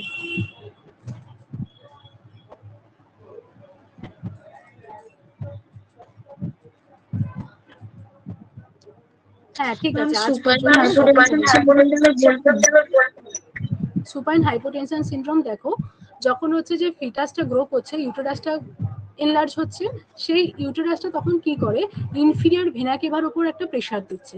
তার ফলে কি হয়, যে ইনফিরিয়র ভেনা কেভার মাধ্যমে যে নিচের যে লোয়ার পার্টটা থেকে যে ব্লাডটা হাটে যাচ্ছিল সেটা হ্যাম্পার করে। ঠিক আছে, এবার সেই সময় তার জন্য কি হয়, কোল্যাটারাল সার্কুলেশন ওপেন আপ হয় বেশিরভাগ ওমেনদের ক্ষেত্রে, মানে একটা এক্সট্রা পাথওয়ে ওপেন হয়ে যায়। কিন্তু যদি ওই কোল্যাটারাল সার্কুলেশন ওপেন না হতে পারে, তখন হচ্ছে তার প্রেশারটা কমে যাবে, সিনকোপ দেখা যাবে, ট্র্যাকিকার্ডিয়া দেখা যাবে, এগুলো হবে। এই জন্যই সুপাইন হাইপোটেনশন হয়। ঠিক আছে। ঠিক আছে, তাহলে 7টা চ্যাপ্টার। ঠিক আছে, আজ পর্যন্ত যতটুকু হয়েছে ততটুকু তাহলে বুধবার দিনকে এক্সাম নেবে, সবাই প্রিপেয়ার হবে ভালোভাবে। এমনি তোমরা বুঝতে পেরেছো তো? আজকে একটুখানি আমি তাড়াতাড়ির ওপর দিয়ে করেছি, তার কারণ হচ্ছে এই জায়গাগুলো থেকে মোটামুটি সেরকম অত যে কোশ্চেন আসে তা নয়। আর এইগুলো তো কদিন ধরেই, এই আগের চ্যাপ্টার গুলো তো সেম জিনিসই অনেকটা ছিল। আমি আজকে যেগুলো পড়িয়েছি অনেকটা রিপিটেশন, তাই না? আগের ক্লাসগুলো তো এই একই জিনিসই প্রায় একটু আধটু ছিল, সেগুলো একটু ইলাবোরেট করেছি বা এরকম, সেজন্যই আজকে মোটামুটি অনেকটা আজকে পড়িয়ে দিয়েছি। অসুবিধা মনে হয় কিছু হবে না। আর যদি তাড়াতাড়ি নাও পড়ানো হয়, পরের দিকে আরো অনেক আছে, তোমাদের একটা টাইমের মধ্যে শেষ করাটাও প্রবলেম হবে। হ্যাঁ, খুব অসুবিধা হলো তোমাদের?